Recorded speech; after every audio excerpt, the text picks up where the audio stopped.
Welcome, everyone, to episode 8 of Live Stream Reviews. My name is Christian Karasevich. I'm the content marketing manager at StreamYard, and I'm excited to have you all join us for this week's live show.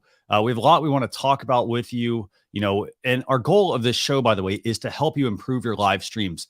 And so what we like to do is we like to share the link to have you join us backstage. And what we invite you to do is come on screen with us, and we will talk about your live show. So you come on screen, you tell us who you are, you tell us what your show is about. And then, if you have 1 to 2 questions you want to ask us, let us know. And myself and my co-host, Leticia Campbell, are more than happy to help you with that, help you maybe help you through the problem, help you figure out a solution, maybe even just help change the way that you think about live streaming, and the things that you are doing. So I'm going to go and bring on Latisha. We're going to actually talk about a topic real quick, and then we're going to get into all your questions. So just a couple of quick points here. By the way, if you have a question, put hashtag ask in the comments. That will help us out extremely, because here's the thing. When we get a lot of comments, so we then have to sift through them. And if you don't put hashtag ask, we have to read each comment to then figure out what it actually might be. If it's a question, if it's just a comment, and so forth. So put hashtag ask in your comment, preferably at the beginning. That'd be extremely helpful for us. So, and by the way, for those of you who like all the StreamYard merch we've got on, for example, I've got the StreamYard hoodie here. Stick around to the end, because we will have a giveaway at the end of the show as well. So I'm going to go and bring on Latisha. Latisha, it's great having you join us again. We are back. Definitely, yeah. Yes. This is gonna be a lot of fun. Yes, it will. So I know. Do me a favor, tell people a little bit about yourself, and then, let's talk about what we talked about earlier about what, some questions we often get.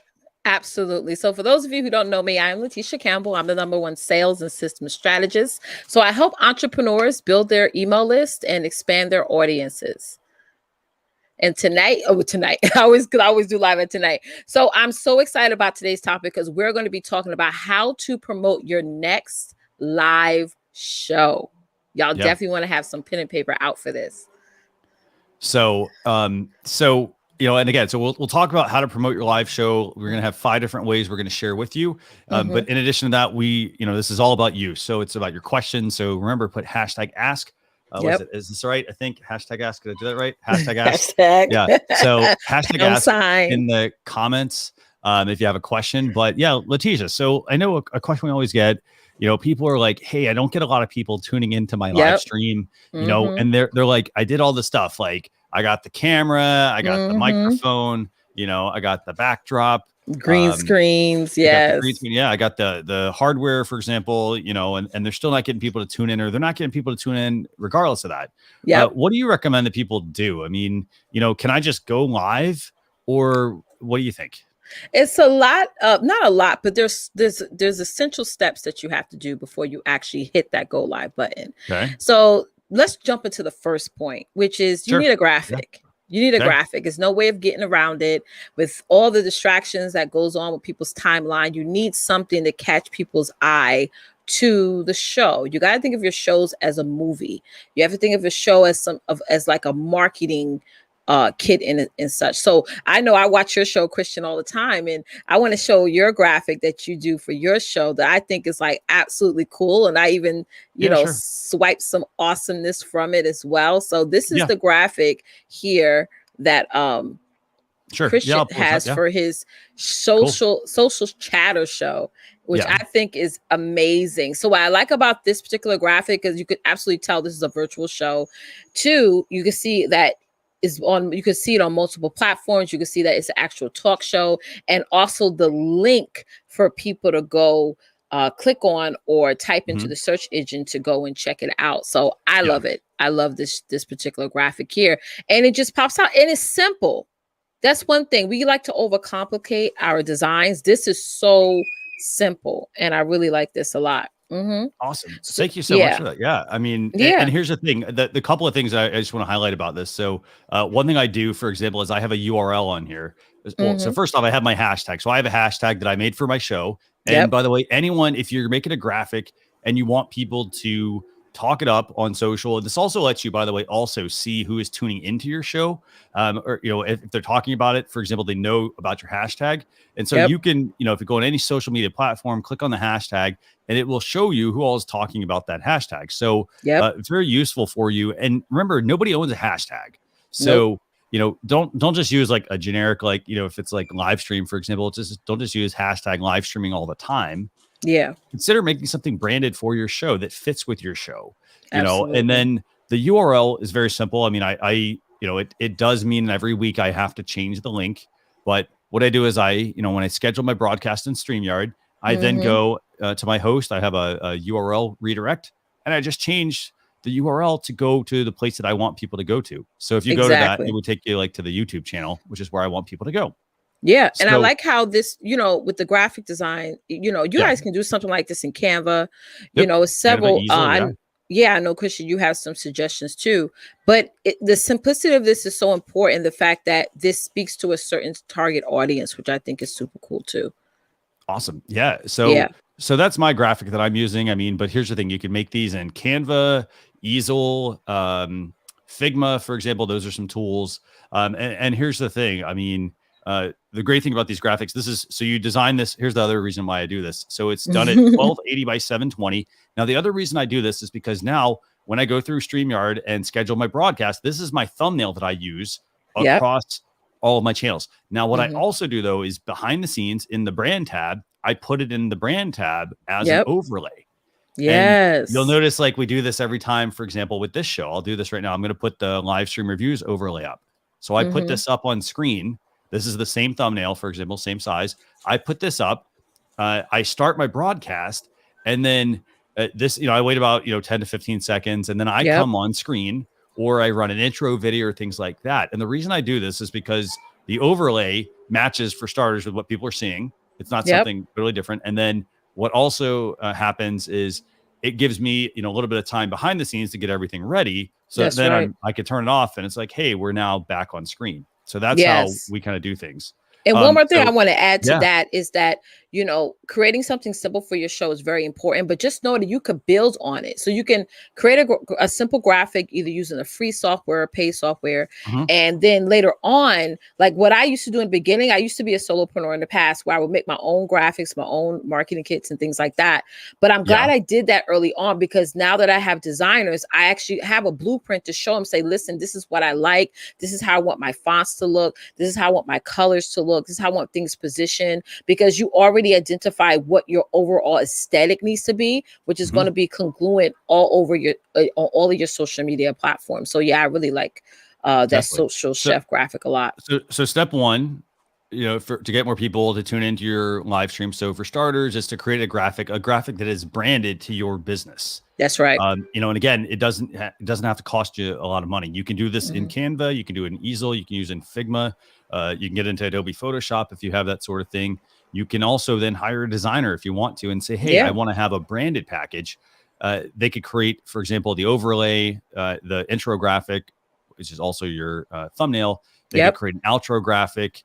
They could create some additional overlays for you. So you could have a whole package design that's branded for your business. So option number one, I don't say option, let's just say item one, create a graphic. Yep. Now, what's item number two, Latisha? Item number two is, if you do have a co-host, like how I co-host with Christian, and being the fact that this is Christian is the host, even though I'm the co-host, I still make it my responsibility to promote the show. So I promote the show on my stories 24 hours before, and then the morning of, I promote the show on my social media platform. So if you do have co-hosts, whether it be 1 to 50, make sure they are also promoting the show as well, because you are featuring them, right? They're being featured on your show. You're actually highlighting them as a business or whatever it is that they're doing. So you should give them whatever, like we showed the graphic, like you should have some form of social media graphic that you will give them to help tell them to put that on their platforms, tell them to spread the word out, and don't just leave it to you as the host to market the show. So that is very important. If you have co-hosts, you got to let them know early on. If you want to be a guest on my show, if you would like to highlight whatever it is that you're doing, you got to also post my, marketing flyers or graphics, whatever you call it, on social media. So that's very important. excellent point, actually. And to that same point, asking your guests to promote the show. I mean, here's the thing. A lot of people, this also speaks to the guests you have on your show. So if somebody, for example, is coming on your live stream and they're doing nothing to actually help you, but here's the thing, they're leveraging your audience. That's right. So for example, it's like, I mean, you're working together. So you should both theoretically be doing, and making an effort to promote the show. And, absolutely. If they're just coming on and they're not promoting your show at all, they're, like, oh, thanks a lot for having me. Like that doesn't really work. You need to make sure that everyone is, it's not going to be equal 50-50, but at least, you need to promote their show. For example, if you're going to be on their show, and then they need to also be promoting it and so forth. So just make sure that everyone is doing their part. And it's really simple. All you have to do is give them the channel you want them to promote. So if it's on Facebook, if you're streaming to Facebook, say a Facebook page, you give them the link to share that. If it's to YouTube channel, you give them that, give them the graphic. Latisha, I think you would ask me, you were like, hey, can I send you the thumbnail? And I think I sent you the thumbnail for our show to have you promoted as well. Because here's the thing, we don't have the same audience. So Letisha's audience, my audience, not the same. There may be a little bit of overlap, but you have to remember, it's working together. That's the key thing. So that's item number 2. And what's number 3 real quick? Number 3 is you got to promote the show often. Just saying it one time, posting something about the show, your live talk show one time is not enough. You got to understand that people show up online at different times of the day. So I would promote something on my show on Monday in the morning where I'm making a post about it or going live about it or tweeting about it. And then the following day, I'll do it in the afternoon. And the following day after that, I'll post in the evening, because people, visit social media at different times of the day. You know what I'm saying? So you want to promote the show as often as possible, because that's how you increase your viewership. So a lot of times I'll get people tell me, well, I promoted the show, I posted it and nobody showed up. I'd be like, okay, well, how often did you post it? I posted on Monday and nobody engaged under it. But you guys can understand that how the algorithms work. Maybe they didn't see it. Yeah, that's probably really what ended up happening. So that's why we have to post and talk and market our shows as often as possible, so that way more people can show up. Even you coming live, like I have a show I do every Saturday at 8:30. I talk about that show from Wednesday all the way to airtime, so that people that way people can pencil me into their schedule, because I'm a mom. I have 5 children, so I forget things all the time. Okay, so if you're not constantly telling me, reminding me, just like even if you make a doctor's appointment, your doctor's calling you 24 to 48 hours in advance to let you know that you have an appointment and make sure you show up. So it needs to be the same thing of doing that extra work, that extra step to get out there and promote the show as often as possible. Don't promote at the same time every single day. Like, mix it up, shuffle up the times of the day that you promote that talk show. And what's that? That's what, 4, I think, right? Yeah, that's number 4. No, it's number 3. Number 4. So 3, promote the show more than once. Now, what's number 4? Number 4 is you got to build that email list. Yes, to retarget them back to your content. That is like the foundation of everything that you're going to be doing online, is getting people on that list. That's how you keep them coming back to your shows.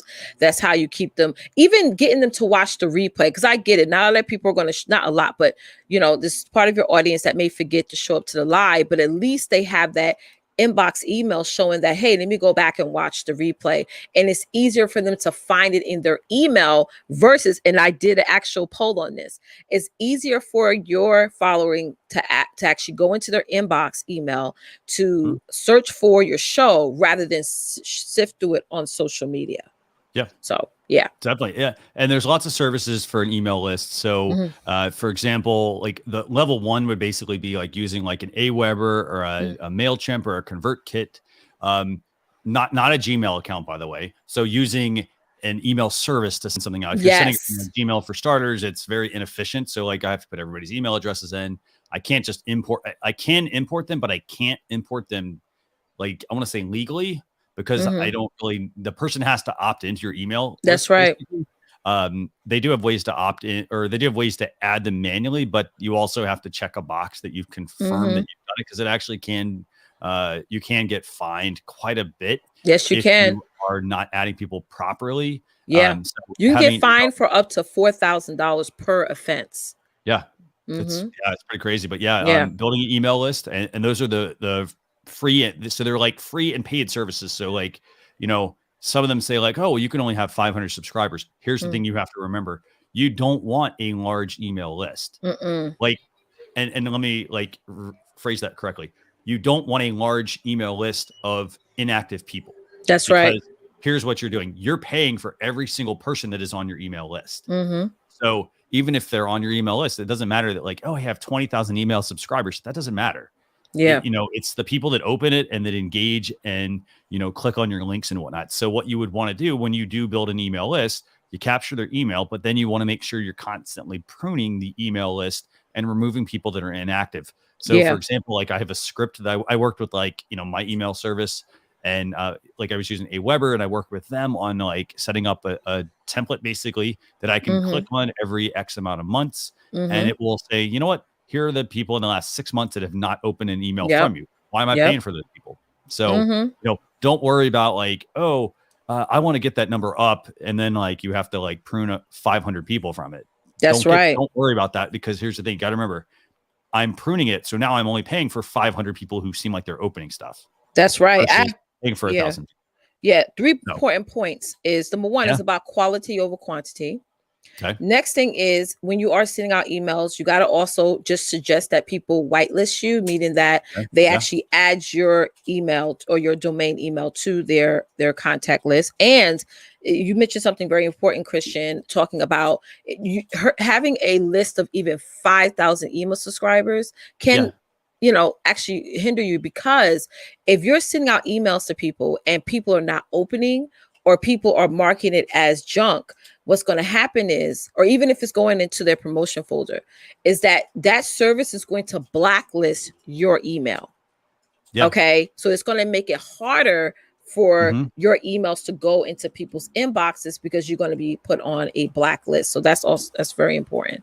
And I got a couple points here. So for starters, you remember how I said you need to use an email service instead of paying, for example, if you like, you can go sign up for Gmail and you can send emails to people. But here's the thing. If you do it as a business, for example, you can get blacklisted completely. Like, you could lose access to Google completely if you're using it outside of what their terms really are. And they aren't too strict in that sense, but you want to make sure that, you're not messaging people, that you don't have permission to message. And what I mean by that is, you can message them like from a personal standpoint, but you can't message them like, hey, hey, are you looking to, are you looking to make money working at home, for example? You can't just message people, because that's a business opportunity you're trying to pitch somebody, and so you do have to be careful with that. And Linda Sunshine West says, she makes a really good point, actually. She says she wants us to restate what you said about the fines, Latisha. Yeah, you can get, depending on what country you're in, you can't get fined for each offense. It just all depends on what that is. An actual fact, is an actual law. I forgot exactly the name of it, but it was created back in 2003. Here's why that happens.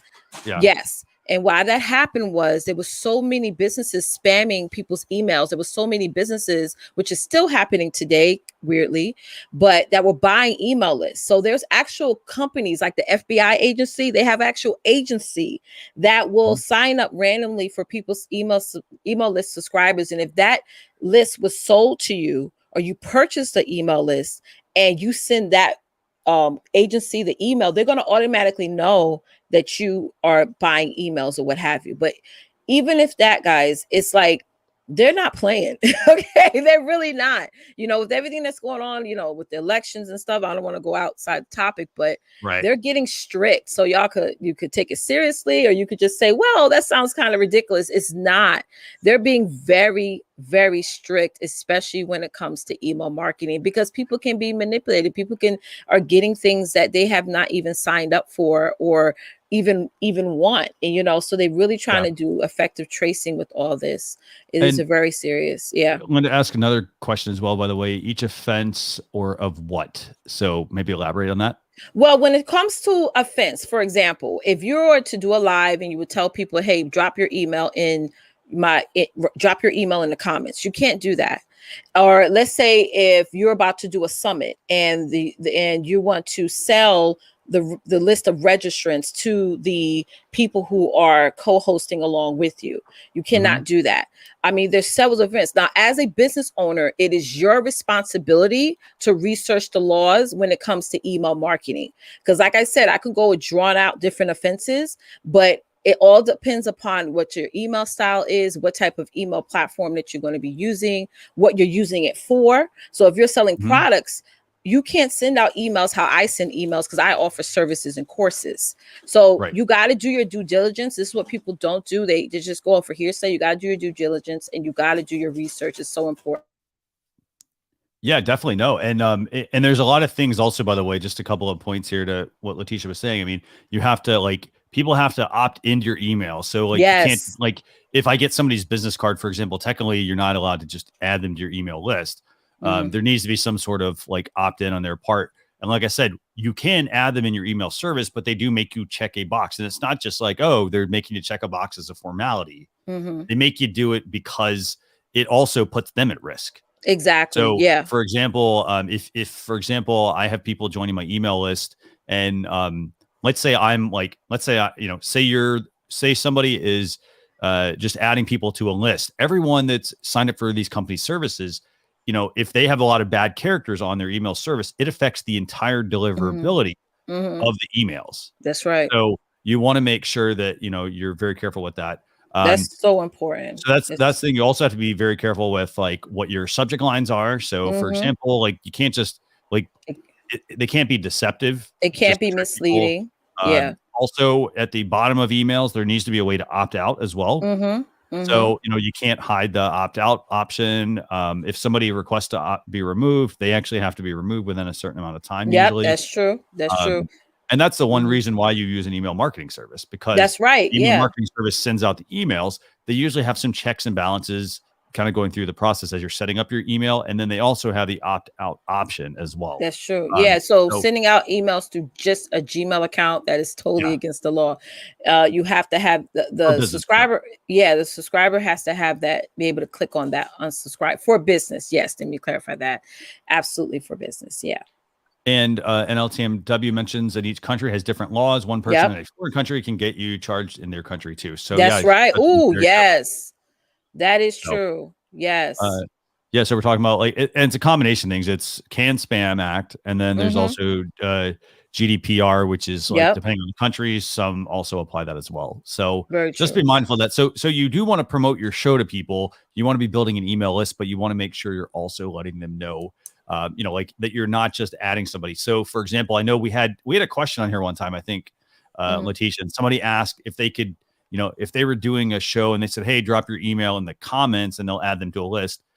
We did say that really wasn't the best practice. You're not supposed to. And I have proof of that. Last month, 2 ladies that are in my community, they were continuing to do that. They were saying, well, I say it on my live that you'll be opted in. Facebook shut down their account. Shut them down completely. Christian, they were not in Facebook jail. It wasn't, you're on promo. No, their page is gone. So all the lives, all the engagement, all the large following, they shut down their business page and the personal page and their groups. So they're not playing. They're really not. So be careful with that. And then the fifth way, by the way, to get the word out about live streaming. Remember, we're talking about live stream reviews. Yeah, but we figured we'd talk about this topic. It's the fact that announce at the end of your current show when your next show is going to be. Exactly. Remember, people aren't always they don't join you at the beginning of your show all the time. They may just saunter in towards the end, and so if they missed it at the beginning, you always reiterate when you're going to have your next show. So for example, I think Latisha, I think we got another one next week, right? Yeah, absolutely. Yeah, next week. So we got another show next week, 12 o'clock. And this one's going to keep going, by the way. We're not ending this now. That's right. March 6th, we have, another episode of live stream reviews. Yeah. So make sure, you're planning ahead. And I will say, from a personal perspective, I have been planning my other shows out 6 months out. Yes. And it helps a lot because then I don't have to get to the show and be like, well, I really don't know when the next show is, and I'm not trying to trick people, I'm like, I really may not know. And so Mm-hmm. it makes you very like, it's sort of unsettling, I guess, for the viewer. Yeah. So you have to, keep that in mind.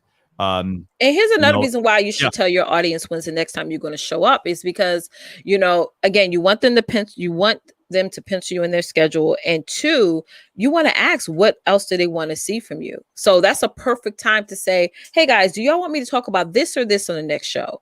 Or type in 1 if you want me to talk about this. Type in 2 if you want me to talk about that.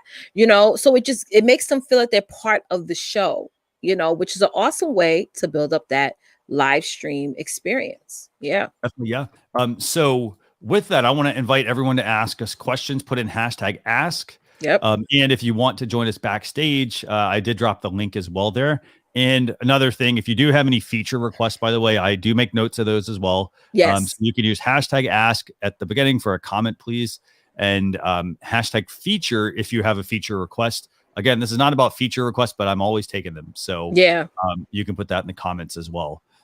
So I know we had a question here at the top. Let me go back. Yeah, we had some good questions. So flying through, trying to find them.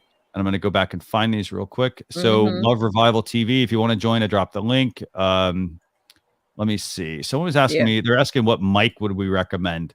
So I would say this, it comes down to what your budget is. Yep. And I give everyone the same advice. And that advice is if you happen to have, and I realize everybody's viewing, we got people from the Philippines, people from San Diego here, I would say if you happen to have like a Guitar Center around you, that's it's a store for musicians. What they do is they have all of the mics set up, or all the high-end ones that they have them set up, and you can test them out and you can see like what they're like. So for example, I've got a couple different mics here. I don't have a ton of them on me right now, but this is the mic I'm using, and this is a Shure SM7B. So this is a higher end mic. And this is something where like it's not terribly portable. Next thing is I have these are the Rode Wireless Go. See if I get those in focus there for you. Let's see. There we go. So there's the Rode Wireless Go. Let me actually put that one right side up. Yeah. So basically the way these work, these are basically transmitters. So, oops, got it upside down. Sorry about that. So these are transmitters. And so one of these clips onto me and I can put it underneath a shirt. Like there's a magnet that you can use, or you can just clip it on. And then the other one, for example, could be attached to the top of a camera, and you can transmit your audio wirelessly, and I can move around and be pretty mobile at that point. But these are about $200. This is about $400. And I'm not selling you on like the price of mics. What I'm selling you on is different types of mics that are available. So it really comes down to what you're going to be doing. Latisha, I know you have a mic as well. What mic do you have? I have an off-brand mic. I got mine for like $50 on Amazon. Okay. So yeah, so it all just depends on your budget. When I first got it, I didn't use it at first. I didn't really start using it as often until I started to really do this show. It was just sort of sitting, hanging out on my desk somewhere. But it has helped with my live stream quality. People stay on to my content much longer because my sound has improved by far. Mm-hmm. So, and a couple of mic recommendations, I guess, from a price standpoint. So if I really want a good starter mic, I would recommend a Samson Q2U. It's about $70 to $100. Now, there's also one called an ATR 2100. Both of these mics, the great thing about them, they're about $100. And they have two things. So this is an XLR mic that I'm using right now, which means I have to have a mixer or an audio interface to be able to then connect it to my computer. However, if you get one of those two mics, they have USB and XLR connections. And what's cool about that is I can use just the USB if I don't have the budget for an audio mixer yet. So I use the USB option, and then I can grow or graduate to the XLR option when I'm ready. So those are really good starter options. I like that graduate word. Yes. Yes. So let's see. I'm going to stop here at the comment that, let me see. We'll stop at John Trunkle's comment here about copyright infringement. So we'll stop, about US Party Company. We'll stop there. We'll bring that up here in a second. But let's go ahead and bring on John Trunkali, actually. Yes. Hey, guys. How are you guys doing? Good morning and happy Saturday. Great. Hello. Hello, guys. Yeah. What happened to your lights? Do you have your lights? I'm wondering where your lights went. It's really dark. Oh, hold on. I could turn on one more studio light. Okay, cool. There we go. How's that? That's better. Yes, much better. Your camera quality is phenomenal. Oh, thank you. Thank you. I wish I looked good enough to be in HD. Oh, stop it. Stop. Oh, I try. I try. So yeah, go ahead. Up to you. Yeah, what I've been running into is the U.S. Canada problem. It's like some stuff gets okay here in the U.S. and then all of a sudden I get a notification from either Facebook or YouTube that that image or that clip isn't accepted in Canada. How do I work around that? Or, I mean, I know it's virtually impossible, but I mean, I don't know what to do. I gotten to the point where, like I stated before in the comments, that I just started kind of doing my own things. I'm a photographer anyway, so I started taking my own pictures, started, doing my own little edits and stuff like that. But it's fun having sound effects. So, well, okay. So let's talk about this. Like, walk us through like what you do. And the reason I want you to walk us through this is because, it's a scenario that I think other people may run into. Yeah, well, like, okay, let's take, for instance, I have one show that I do. It's called the Friday Night BS Show, and it's kind of an adult show. It's a dating show for older guys that that are just getting back out into the dating thing, how to act, how to use the services and stuff like that. And I thought it would be fun. Now, I just had the audio, no video, but just Russell Crowe saying, "Are you not entertained?" in the intro of my show, and that got banned. Okay. Yeah. Just the intro of him saying no visual of it, just audio of him saying, "Are you not entertained? Isn't this why you're here?" And my whole show got blocked on Facebook. So I would say this. I think part of the reason that can happen, and this is actually something from a social media perspective, it's something that's been happening a lot across, like, I'll use TikTok and Instagram as examples. So TikTok, for example, recently had an agreement, I think it was with Universal Music Group. So it allowed, and I'm using this as an example. So they have access to a certain library, if you will, of music. Okay. And so on the flip side of that, Instagram, for their Instagram Reels content, they started saying, well, if people are posting Instagram Reels content that is basically like just their TikTok videos on Instagram, they're going to potentially reduce the reach, and also you obviously can get it banned. So part of the reason I think that you're having that happen is because I would say it's a licensing issue. That they definitely have, like, Universal, for example, may not allow Facebook to have that, and so it's in their database of clips or audio that they don't allow. That's unfortunately the Yeah, it always seems it's some oddball company that I've never heard of that owns it. And it's just like, but with YouTube, at least you can go into YouTube, edit that little part out, and keep your show going. Facebook doesn't allow you to do that. So you pretty much lost. So especially if it's your intro to your show. And all of a sudden the rest of your show is just gone because of that first 18 seconds. And that's just the big bummer, especially if you're on streaming to Facebook and your whole show just gets blocked because of that first 18 seconds of the intro. So here's what I would do. I mean, I like your point that you mentioned earlier, which is, you should just come up with your own stuff and not have to deal with it. And what I mean by that is, for example, you can go on like a Fiverr or something like that. Maybe you find somebody that can record that for you in a different voice. Obviously, it's not going to be the Russell Crowe type thing.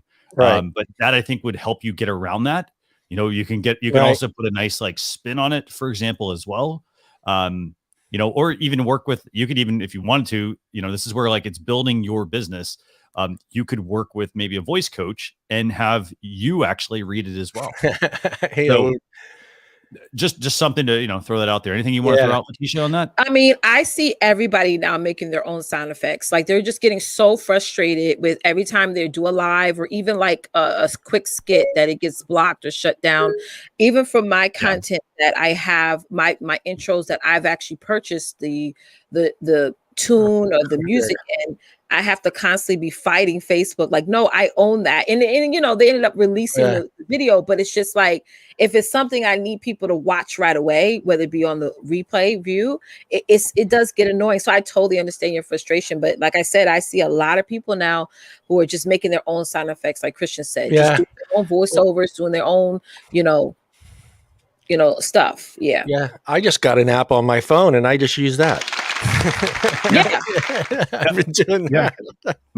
Yeah. There's some good mobile apps actually. Buddy, I think it's called Backpack Studio. That's a neat little mobile app that you can put on your iPhone, for example. And then plug your iPhone into like a mixer into your computer and play the audio that way. It plays right through the app. I think it's a paid app, but again, I mean, you know, you're not talking tons of money. That's one option. The other option is to use some of the paid services as well. So there are a lot of places to actually go and get audio, for example. Like one of the ones I personally use is called Epidemic Sound. And actually, I'm going to drop a link. Actually, we do have. Actually, I don't know if you guys know.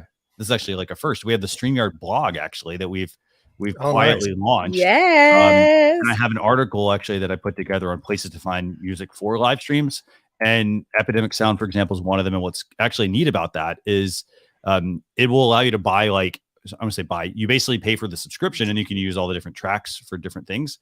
And what's really cool about it is, let's say you have an audio track and it has a piano and a guitar and drums. And you're like, you know what? I really just want the drums. They let you download just the stems. So like you can download just the drum track and then, you know, you can use that, for example, versus having to get the whole mix. So it's pretty neat. So I dropped a link to that if anybody wants that's amazing. That's but that's what I would do. Yeah. So, well, I also read it. I have video editing software, and maybe you can help me with that because it has sounds that I have in there. Now, those are supposedly are copyright, or I'm able to use those, right? Yeah. I mean, I will say this. I can tell you firsthand, if you use those, you will probably get flagged. I did. Because I've had the same thing happen. Actually, I had it happen on a YouTube video I did. And it was flagged by like CD Baby, I think, which is a company that specializes in that sort of thing. Not the flagging part, but like in the owning of various types of audio sounds. But it was a matter of actually just responding to them because it was on YouTube. I could respond to the copyright strike and say, hey, you know what? This is actually from, for example, it was like in Final Cut Pro or something. And I was like, hey, this was in Final Cut Pro. It was a sound effect that was included. I'm pretty sure I can use this. You know, and then they basically, I think, review it. So yeah, I just had a guy make one for me. Is it okay I play it? It's not dirty. I can. Okay, sure. It's a file share. It's a file. That's how I got around it because I just got tired of being banned all the time. Sure. So I was just like, I got to the, you can, actually, you guys can see it before I even play it, right? Go ahead and play it. Yeah, go ahead and play it. I don't know how. It's on there. I don't see it. Oh, it's on here. Okay, here we go. Let's see what we got here.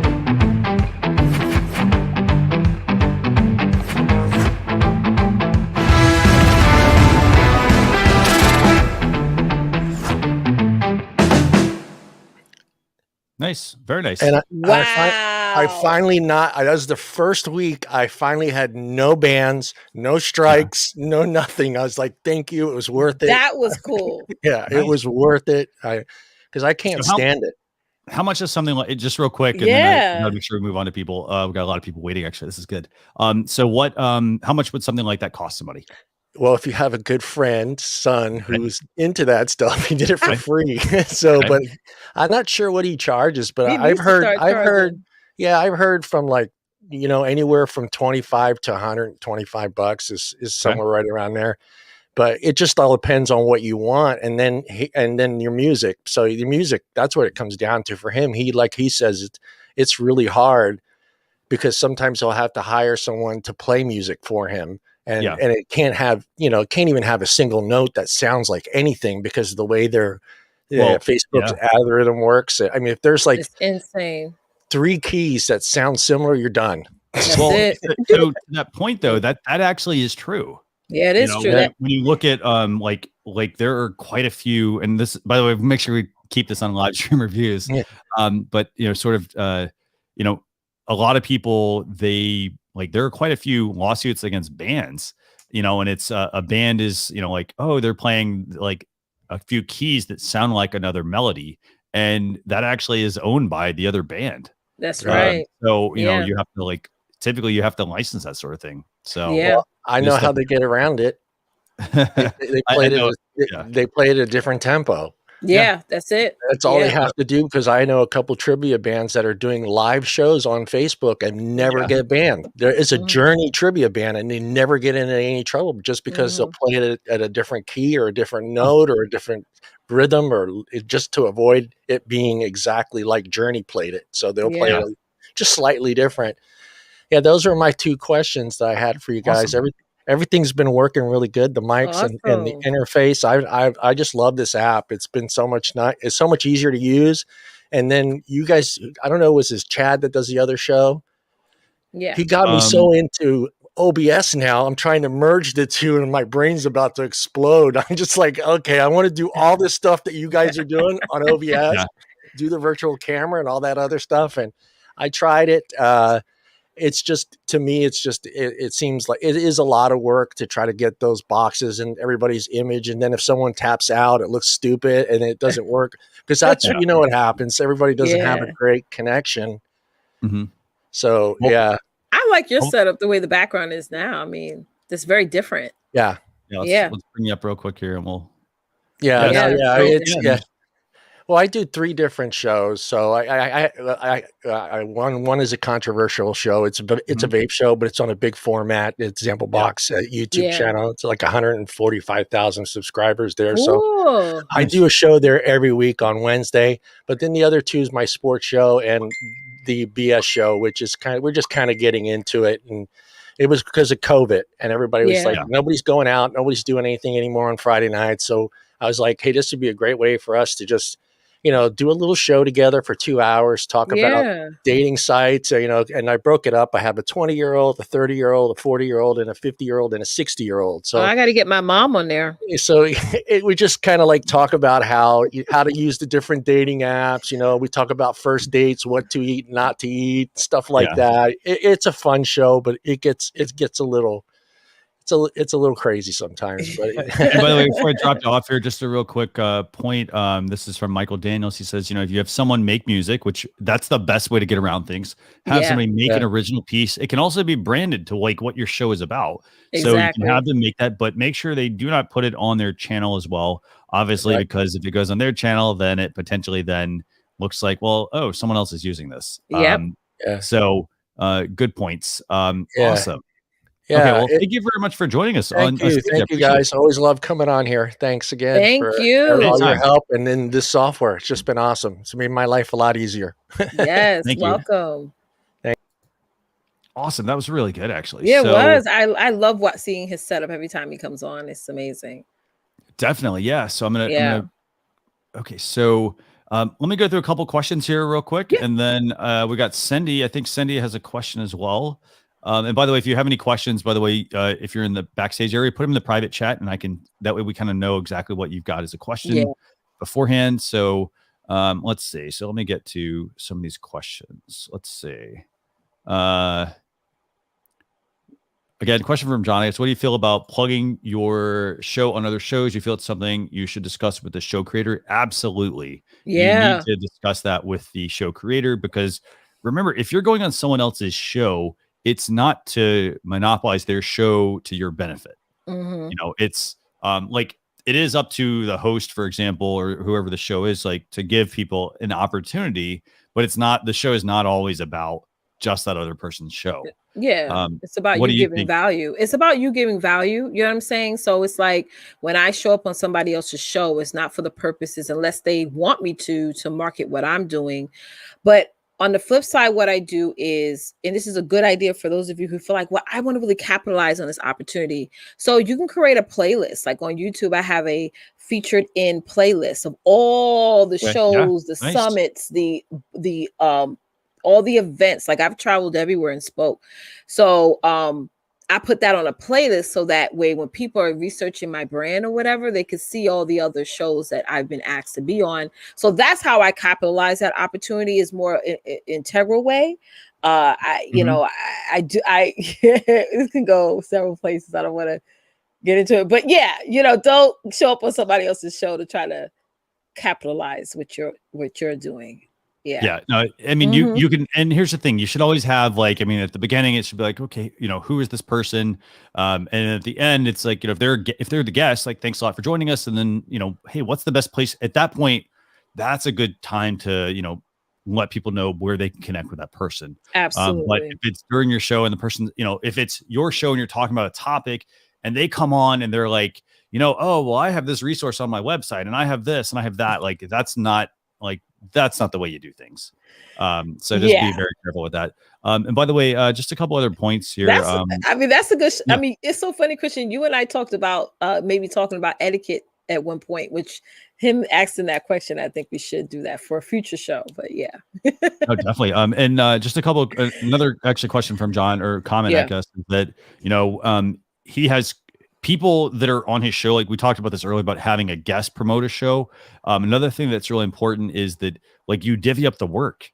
So like if you happen to have a co-host, for example, it's everybody does the job of, hey, promote it on your own channel. But then also, if you guys are in business together, everybody has a job that they're doing, because that makes it makes everyone feel like, everybody's pulling their weight. If they're not, then of course, then there's going to be some strain and whatnot in that relationship. And you don't want that to happen. I mean, that's going to just slow you down. You don't want things to get funny.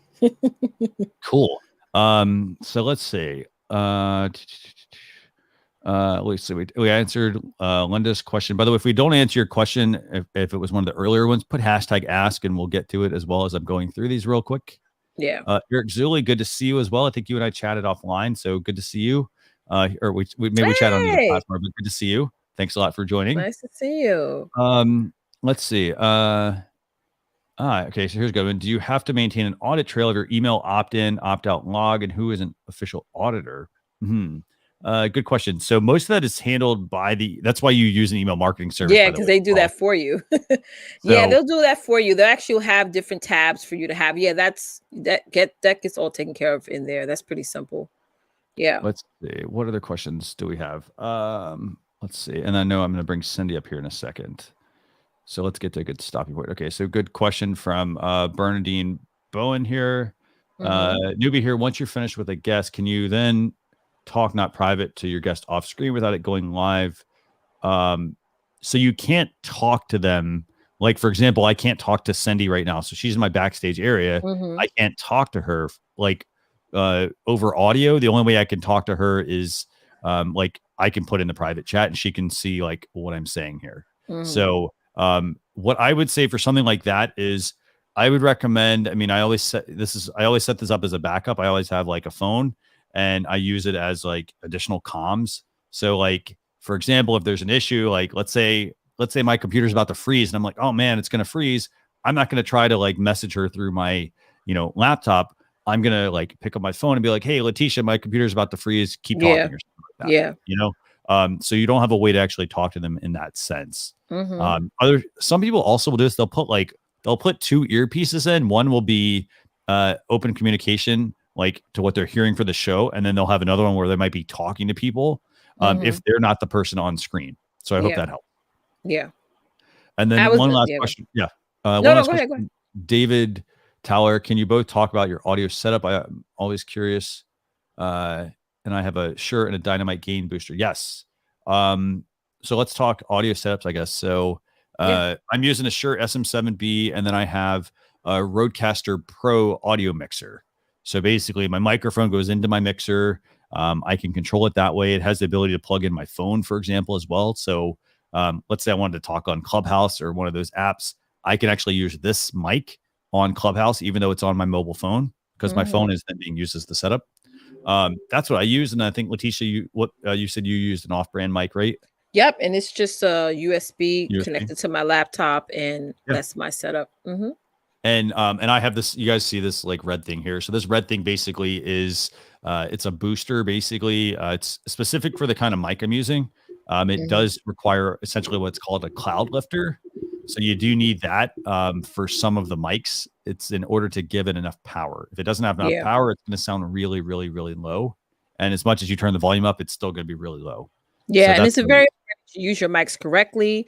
For our mics, like Christian and I's, we got to speak like as closest to it, as comfortable to us as possible. Like if I talking too far, then it's going to sound like I'm far away versus talking up close. Yeah. Cool. So we're going to stop here for a second. I got Cute and Curvy Wellness has a question about email lists and whatnot, but we're going to stop there and we're going to bring on Cindy. So Cindy, I know you have a question. So this is Cindy Bryden. Hi, Cindy. How are you doing? Let me unmute your mic. There you go. Oh, let's see. There you go. Oh, there you go. Let's see. I can't unmute you. You need to actually unmute yourself.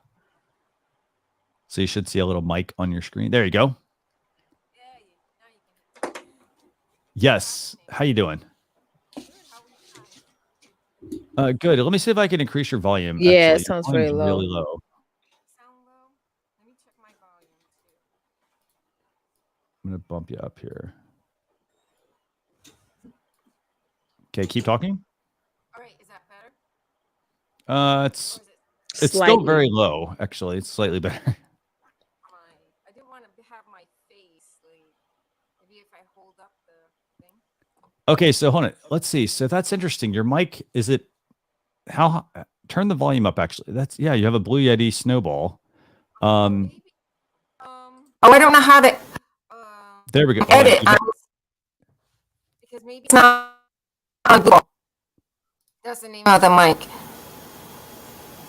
Okay, that's a little bit better. Yeah, let me bump you down a little bit. Okay, go ahead. Okay. So my question is about YouTube. Okay. Multiple streaming, having multiple channels and streaming to different channels. I mostly when I asked the question, her name was Summer Carter. She answered, posting the same content repeatedly. I actually wrote down the comment.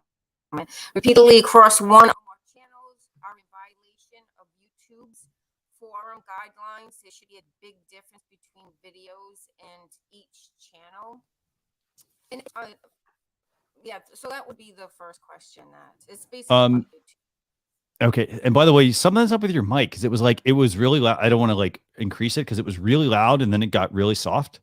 I don't know if the cable's is the cable unplugged? Do me a favor, pick the mic up and let's do this. Let's make sure we're talking into the right side. So talk into the front of it with the blue logo. Let's see what that sounds like.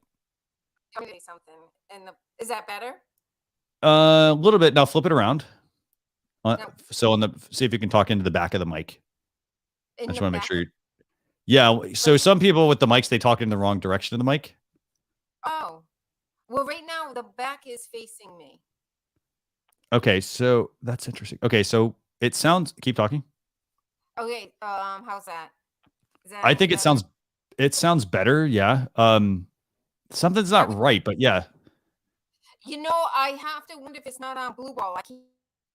Whenever I do live stream, I have to get on not edit, on the settings and always switch it to Blue Ball because it doesn't stay. It always goes to the default, and it sounds like I'm talking like in a tin can or something. Is that how it sounds? Yeah. And I don't know how to do it from this angle. Are you on a Mac or a PC? I'm on the tabletop. Mac or a PC though? Oh, a PC. Okay. So first off, in StreamYard, if you go to the cam mic setting go to there it is. Oh. Yeah, cam/mic. And then you should see audio on the left-hand side. Yep, I got it. And then see if you can adjust that. I'm not sure what mic you're seeing. Okay, is that better? It is better. Much better. Okay, so you had a question you were asking about. You were asking cross-promoting to Facebook and YouTube, right? Yeah, is it against the guidelines? It was weird because I did a video. I'm a life coach, so I have my life coaching, and then I have another YouTube channel. And it actually has to do with Johnny Depp and his innocence and blah blah blah. I won't get into it, but I had taped something about Johnny Depp, but I put it on my metaphysical channel. I put it on both. On my metaphysical channel, my life coaching channel, I got over 1,500 views and only 10 on the Johnny Depp one, and I was kind of weird that I got so many views, and I just wanted to know how that works. That and just stream into different multiple YouTube channels, because Summer Carter had said that posting the same content repeatedly across one or more channels are in violation of the YouTube forum guidelines. So that's what I was asking. Okay, so I don't think it's against the policy. I mean, I will say this: I do that with my show. I post on a Facebook page and I post on a YouTube channel, and then I also post on a second YouTube channel. Granted, I changed the title, for example, of like to the second YouTube channel. So I don't think in that sense. So in from a live streaming perspective, I don't think it's against the policy there. If you were to take the same video and pre-record the video and upload it to two YouTube channels, that at that point it could be seen as duplicate content because they're both coming from you. Yeah. Okay. All right. So because YouTube will tell you if you upload a video that's like a pre-recorded video, if you try to upload like the same video, for example, they will tell you that it's the same video. Yeah. So all right. Yeah, I have to say that because the reason why you're probably getting a lot of viewership is because you tapped into a trending topic that everyone is probably typing into their search engine and wanting to know more about. So your content is probably showing up at a higher rank because it's trending, right? So you should maximize on that. Secondly, I want to sort of draw the line in the sand with this whole. I saw that comment too in the group. There's a big difference between simulcasting and putting the same content over and over and over again. So you can simulcast, and people get that confused. Like, if I simulcast, isn't that the same thing as posting the same or multi-streaming, posting the same content over and over again? No, it's not. You're simulcasting. You're taking a piece of content, going live, and you're saying, you know what? I wanted to like a spider effect. You wanted to go across all these different platforms so that it can reach out and expand out to more people. That's what it is to, we used to call it simulcast back in the day. So I used to go live, on Periscope, on Facebook, multiple places from different devices. Now, thank God to StreamYard, we can do it just from one device. So that's the difference. You should always be. Thank you so much. You're welcome. Anytime. Thank you very much for joining us. So remember, like with your mic, by the way, just a couple of quick points here. Yeah. One is make sure you go into cam mic and make the adjustment there. And then also make sure you check that USB cord on the mic. Make sure that they're plugged in properly. I would say properly. Just make sure they're plugged in all the way. Because if it's not, that might be why we're hearing like, okay, it's really loud and then really low. We had some really good comments from viewers on that. So, but yeah. Okay. All right. Thank you. I will. I'll check it out. Thank you so much. Anytime. Thank you for hopping on. Thank you. Have a great day. Thank you for having me. You too. Be safe. Anytime. Okay. So let's go through a couple questions real quick here, and then we're going to get to Brandon. Brandon's got a couple questions. Awesome. Let's see. So NLTMW got your comment about your feature request. Sorry. For pen comments. Yes. So let me just make a quick note of that. Latisha, do you see that comment as well? Next, we have I think AEW Slam Zone has a comment. I think. No, I think I'm at the Michael Daniels about 3 YouTube channels. I could scroll up though. Hold on. Okay, let me see. So while you're doing that, I'm gonna make a note. Who do you want me to go to? I'm sorry. See if you have AEW Slam Zone. Or get rid of lag.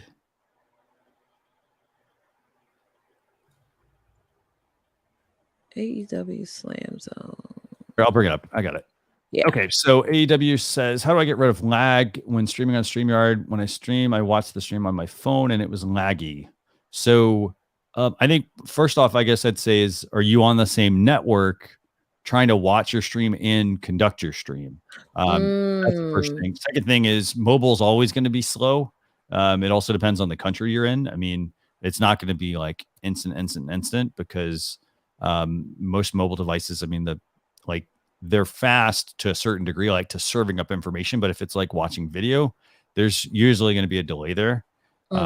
So as far as lag goes, I mean, I think I would, first off, I check my internet. I tell people this all the time. Restart your computer, restart your mobile device. A lot of people never power these things off, but restart them, clear out all the gunk, and then go do a speed test, for example, on a laptop. So connect your laptop to the network you're streaming to, go to speedtest.net. And you can then just run a speed test to get your upload and your download speeds. Yeah. And one thing to consider there or remember is it's not speed you want to focus on. You want to focus on the upload speed. Actually, I actually have a good article actually we just published on upload speeds versus download speeds. Be sure you check that out. But you definitely want to make sure that you have enough bandwidth to be able to do all of that. That's probably why you're going to get some lag there. The other thing also could be your resources on your computer. So if you're broadcasting from a computer, if you don't have enough resources, it is going to potentially lag because it's trying to do all, it's the brain basically. So it's trying to do all the serving up of your video, and it can't sometimes because it doesn't have enough power, for example, whether it's video memory or RAM or things like that. So close down things like Dropbox and Google Drive, backup services, all that sort of stuff as well. Yeah. So, okay, let's see what else we got here. So, Bald Guy Studio says he loves Guitar Center. Didn't know he could test that in store. Yeah. Definitely check that out. They're very helpful. I recommend going in person if you can, because then they can answer the questions. They'll know. So here's the other thing to consider about mics. Mics are subjective to the person. So this mic might sound great with my voice, but someone else uses it and they don't sound correct. They might sound like robotic, or it works with the different frequencies. So that's why you'd want to go and work with an individual that actually has a background in doing that, knows what to actually look for and to help you. It's not just about buying the best microphone that's out there. That's the other thing. A lot of people just buy the expensive mic, and it's like, well, you may not need that. You can get away with the $100 mic. If your voice, for example, works, it might work just fine with that. So, okay. And then one last point from NLTMW here. Copyright is copyright. Video, still images, audio, they're owned by somebody. Absolutely. So you have to just be careful. And that's where you may just want to hire somebody to do that for you. Exactly. Like for my images, like stock photos and stuff, I'll go to like pixels.com or something, because those are all unlicensed images. Yeah. Definitely check that out. Okay. So let's go and bring up Brandon. And then I got a couple more people here that want to join. So Brandon, good to see you again. Thanks a lot for joining us. Hello. So good. How are you? You have a question for us? Well, there's one thing I think will look better, because when I have guests on, some of them like to have profile pictures on, and sometimes the people such as trolls come and use inappropriate materialed profile pictures. A way you can come up with something that recognizes in the system for something inappropriate, such as a profile picture, something inappropriate down below or above, if you get what I mean. Like that. And as well, when you have a custom background, when you have your screen like this, I want to have the background around it to be blended into the background. Like some mode, like a button you press that blends with the background. That makes it just transparent kind of thing. And the other thing is as well, are you going to be doing a Discord server? I can submit it as a feature request. I know it's come up a few times. So I could put it in as a feature request and we can see what we can do. I don't make the calls on that, but I can put it in as a request. So I like the idea though, by the way. Not in charge of good idea. Social media, just in charge of doing these streams kind of thing. What was that? Are you just in charge of doing the live streams, or how did you get access to do this for the business channel? So I'm the content marketing manager at StreamYard. So I come up with all the content that goes on our blog, on our YouTube channel, work with a lot of that content as well. So that's what I do. But again, I mean, I think they're good ideas. So again, I'll get them, in our list that we have. If you need any help or anything with the Discord, I don't mind being like a mod and helping you out on it or anything like that. Okay, cool. Yeah, definitely. No, this is good to know. And like I said, I'll do my best I'll get it out there. I mean, like I said, I think Gage asked about it on the town hall before. So it is something that we've batted around a little bit. I don't know where it's at on the priority list. So I'll make a note of it and we'll see what we can do. Yep. Also, as well, for my streams, I've been doing drawing videos. Is it okay if I draw the logo? What are you looking to do? I'm sorry, I'm not. I've been doing like drawing videos on my streams. Yeah, nice. And, fancy today to do a video on, like drawing the logo, but it's always best to ask permission in it, I don't. I mean, if it's like the drawings you have there, I don't see anything wrong with that. I mean, so yeah. Mm-hmm. Is my lighting okay? Yeah, looks good. Yeah. Just got my light ring off to the side here. Nice. You can tell from my hand. Yeah. No, it looks good. Yeah. So yeah, no, these are. I appreciate the feature requests, and yeah, if you have any other questions or whatever, just feel free to jump back on during the stream. Sometimes if I'm just sitting here doing stuff or anything, sometimes I'll come up just to, like watch the stream in real time. And sometimes if I got an answer, if I remember, I go like this, like that to represent I got an answer, or I'm just here, just to let you know. Yeah. Just watching. Okay. Sounds good. Awesome. Okay. Thank you. Okay. Have a nice day, everyone. Bye. Bye. Bye. Okay. So, let me see. We got a couple more comments here. By the way, remember, just put hashtag ask if you have a question, and we'll do our best to get to all of those. I'm just going through these while we're also having people come on. So, hashtag ask if you have a question, hashtag feature if you have a feature request, and we'll do our best to get to all that. So, yeah. I'm going to go and bring on USA live stream here, and Latisha, I'll let you kind of direct that, and then I will be going through the comments. So awesome. USA live stream, can you do me a favor, USA live stream? I know you've been on before. Can you maybe turn on your camera? Yeah. If possible.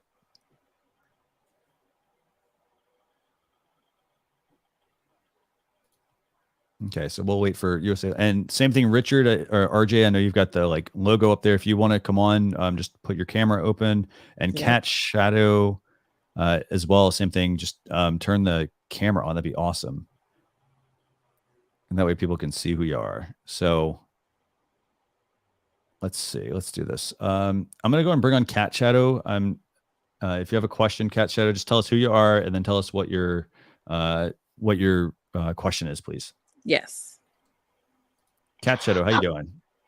Good. I was having a question. Every time I do StreamYard and I try to unpress the stream broadcast, the live stream, it keeps saying go connect to you guys. I try that every single time and it's not even working. So have you one thing I'd say is if you have a question, I'd reach out to our support team, I think, because it could be something on your end with like maybe an account setting or possibly so maybe an account setting or maybe a browser setting. If you go to StreamYard.com/contact, that would be best, and then they could definitely help you there. Okay. All right. See ya. Thank you very much. Awesome. So let me see. So let's see. Let me go through some of these comments. I'm waiting for USA live stream and RJ to turn on your cameras. That'd be awesome. Yeah, we can answer some audience comments in the meantime. So what do we have there for questions? Okay, so I'm starting from NLT. We have. What do we have? 1 second. Let's see. Remember, use hashtag ask, by the way. Yes, it helps me find it better. And by the way, just while we're going through comments, just keep in mind, I mean, let's talk classic hip hop with Sister Crystal. Like, remember, copyright strikes on channels, like, don't take them lightly. Like, if you get one, don't just don't try to just force it through. Because if you do get a certain amount, they will stop your channel. Yeah. So you do have to keep in mind, if you get those, just be very careful. Yeah. Someone mentioned a Facebook user, is it possible to stream at 4K? We don't have 4K streaming, and there's no 4K streaming anyway on the platforms. So, if you try to go to Facebook, they're going to downgrade you and so forth. So, it really comes down to the platforms. I mean, the platforms for the most part, none of them are doing 4K. They're not even close to 4K. I know like you can upload 4K to YouTube, for example, but they're not at the point of streaming it necessarily. So just keep that in mind. Coach Erica Love had a good question. She said, how are you guys making income from your shows? Okay, let me see. Where are we at with hers? It's right under Hillary. There we go. How are you guys making income? So good questions. So I guess from this one, I mean, this is a StreamYard one. So again, it's done to support the StreamYard product. So I'm not necessarily, I would say I'm not making money necessarily from that, but it's helping the StreamYard brand. So you also have to remember, I guess, with live shows, some of it's not going to be direct income. No. So for example, it could be you do this as a way to market your business. And you're doing it with the intention of you're not going to make any money necessarily. On it. Giving value. But it can come back in the sense of people see your content and then they want to hire you, for example, because they said, hey, you know what, this is the right person to get matched up with, or this is the right kind of company I want to work with. What do you think, Latisha? Well, you know, it is, you have to have patience, number one. Two, you got to build that community, because that's where really you're going to see the conversion as far as income is going to happen. But starting off, you're going to have to starting off, you got to build awareness. That's number one. You got to get out there and build that awareness of what you do, who you're helping, your expertise. I do believe that you have to niche down most of the time, where you don't want to sound too broad with any information that you give. So if you're a little bit all over the place, if your channel or your shows is talking about this thing and the next thing is talking about something else early on, I mean, eventually you can get there where you're showcasing so many different topics and different themes on your shows. But in the beginning, is really about, well, what is your lane that you want to dominate on? Like, what are you seeing with the gap, or where are you seeing where you can fit in according to whatever it is that you enjoy talking about? So it is a lot of patience, okay? Because it's not an instant thing. That's one thing I don't want you guys to think like, oh, you just hit the go live button and you do all these steps and bam, you're making money. It's not like that. It's really about, well, what do you want to show someone? What do you want to teach someone? What do you want to help someone be transformed by? So that's really the whole basic line of how you can make money doing shows. But giving value is important. And if people have questions, or I'd love to hear for people that if you're like generating revenue, I'd love to hear some of those ways. You know, I know, like, for example, I know Michael Daniels, I think he does like a game show. Sorry, I was going to say talk show, but I know he does a game show with his, you know, and that game show, for example, could be like, you could get, for example, one way you could generate some revenue is to use YouTube super chats, for example. You know, so if you're streaming out to YouTube and your channel has super chats turned on, people could donate, you know, whatever they want to give basically to your channel. That's one way.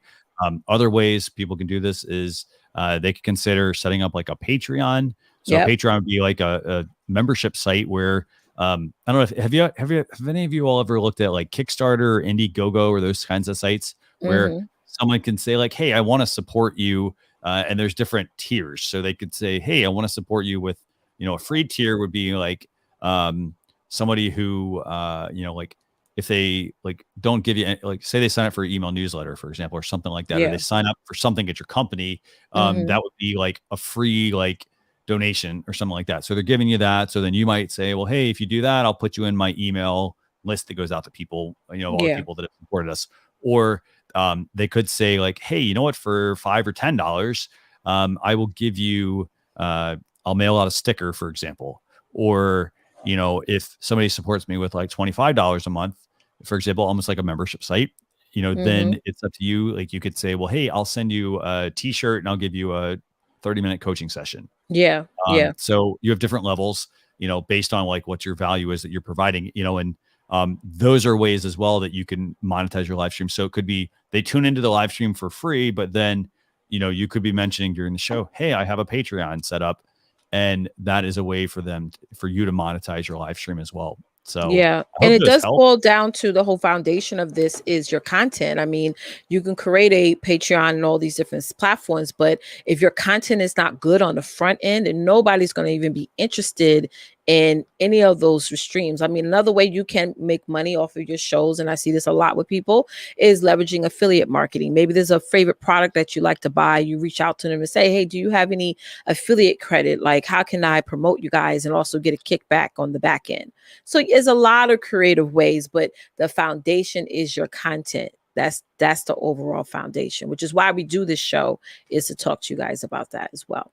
Yeah, and the whole point of like live stream reviews, by the way, is to get you hopefully to come on screen with us to, tell us, hey, this is my show, this is what it's about, and this is the problem that I'm struggling with. For example, we get a lot of people that ask us about, they're not getting viewers. So that's why we were encouraging you to like take up some of the promotional ways, because a lot of people, they just think like, hey, I'm going to go live on Facebook and YouTube, and all of a sudden I'm going to get this audience. And the thing is, that's not the case. Nope. If you go live on those channels, the other things you need to do, like if you're streaming to YouTube, every single, like, you need to then go into your YouTube studio and optimize every single video that you publish, regardless of if it's a pre-recorded or a live stream video. And you can put in a title, a description, and some tags. And those can then be found when people are searching for certain topics, like i.e. the topic you're talking about.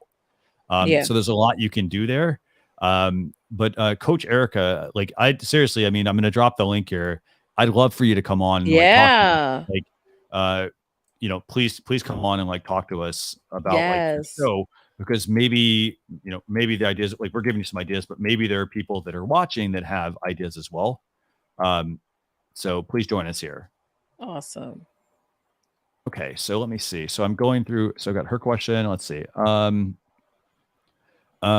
G says something about my audio was bad. How did I fix it? I'm not entirely sure. I haven't adjusted anything. I mean, I also did a episode yesterday called Learn with StreamYard, where we talked about camera positioning. I didn't have any audio issues there as well. Nothing has changed, so I'm not sure if that's what you're hearing. I'm wondering if maybe it was your internet. I'm not sure. So. But if anybody else is having audio issues with my audio, let me know if it sounds better, worse, and so forth. Okay, let's see. What other questions do we have? We had a lot of questions about Cindy's mic. I'm glad those are getting fixed. Let's see. Let's see what we got here. So USA Livestream, if you want to come on, by the way, do me a favor. Just open your camera. That'd be awesome. Yeah. There we go. Awesome. Okay, so cool. I'm going to bring USA Livestream up. I'll let you talk with her, and then I'm going to go through the comments. So USA Livestream, thanks a lot for joining us. Hey, welcome back. How are you doing? I have two questions, okay? Sure. I have a sounds card for my desktop and laptop. Okay. And then I have another sounds card for my cell phone. Just 1 second. Let me just show you. So this is for the cell phone, but I'm not so sure if the StreamYard actually can have a sound card. Do you think I can connect?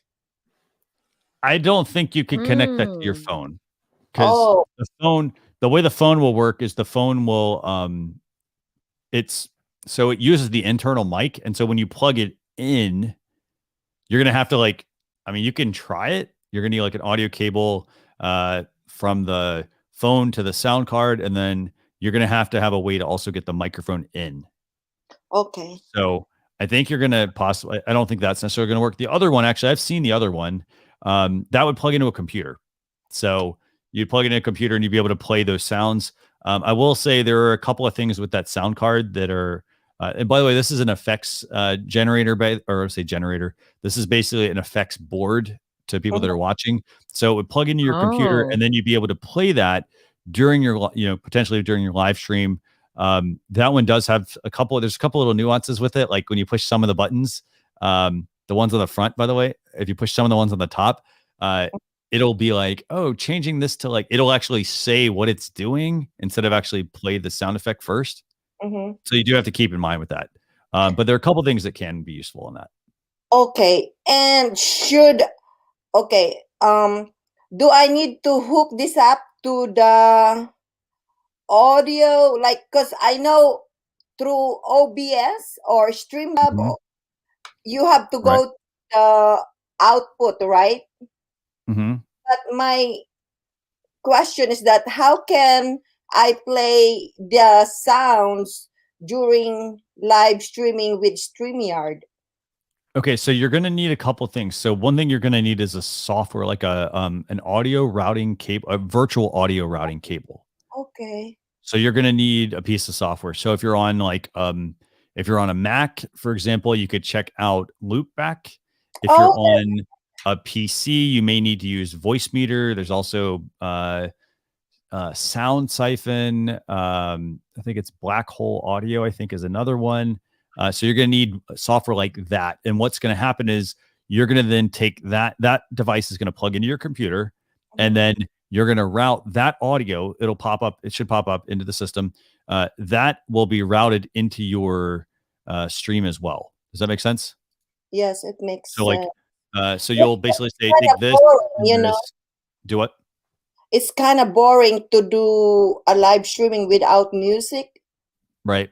So this is why I try to utilize this. And since I am monetized and I have been listening for like CPR, copyrights, right? Yeah. So the music that going to go to the StreamYard and then connect to Facebook and YouTube, is that going to complicate? I mean, I just don't understand it. How? So I don't know if the thing I don't know about that device is I don't know if the effects are part of, like, I don't know where they came from. That's the one concern I have. I don't know where they came from. So I can't really speak to that. I can't say like, well, hey, yeah, there'll definitely conflict, or, Facebook might be okay with it. I really don't know the answer. Well, do you think since you guys are actually featuring the StreamYard, you can ask Gig or Dan to have like a music with the StreamYard, even though we have to pay extra? Do you think they can do that? Oh yeah, I could definitely. That's actually the approach I would take. I mean, of seeing if we could put it into StreamYard. Yeah. Okay.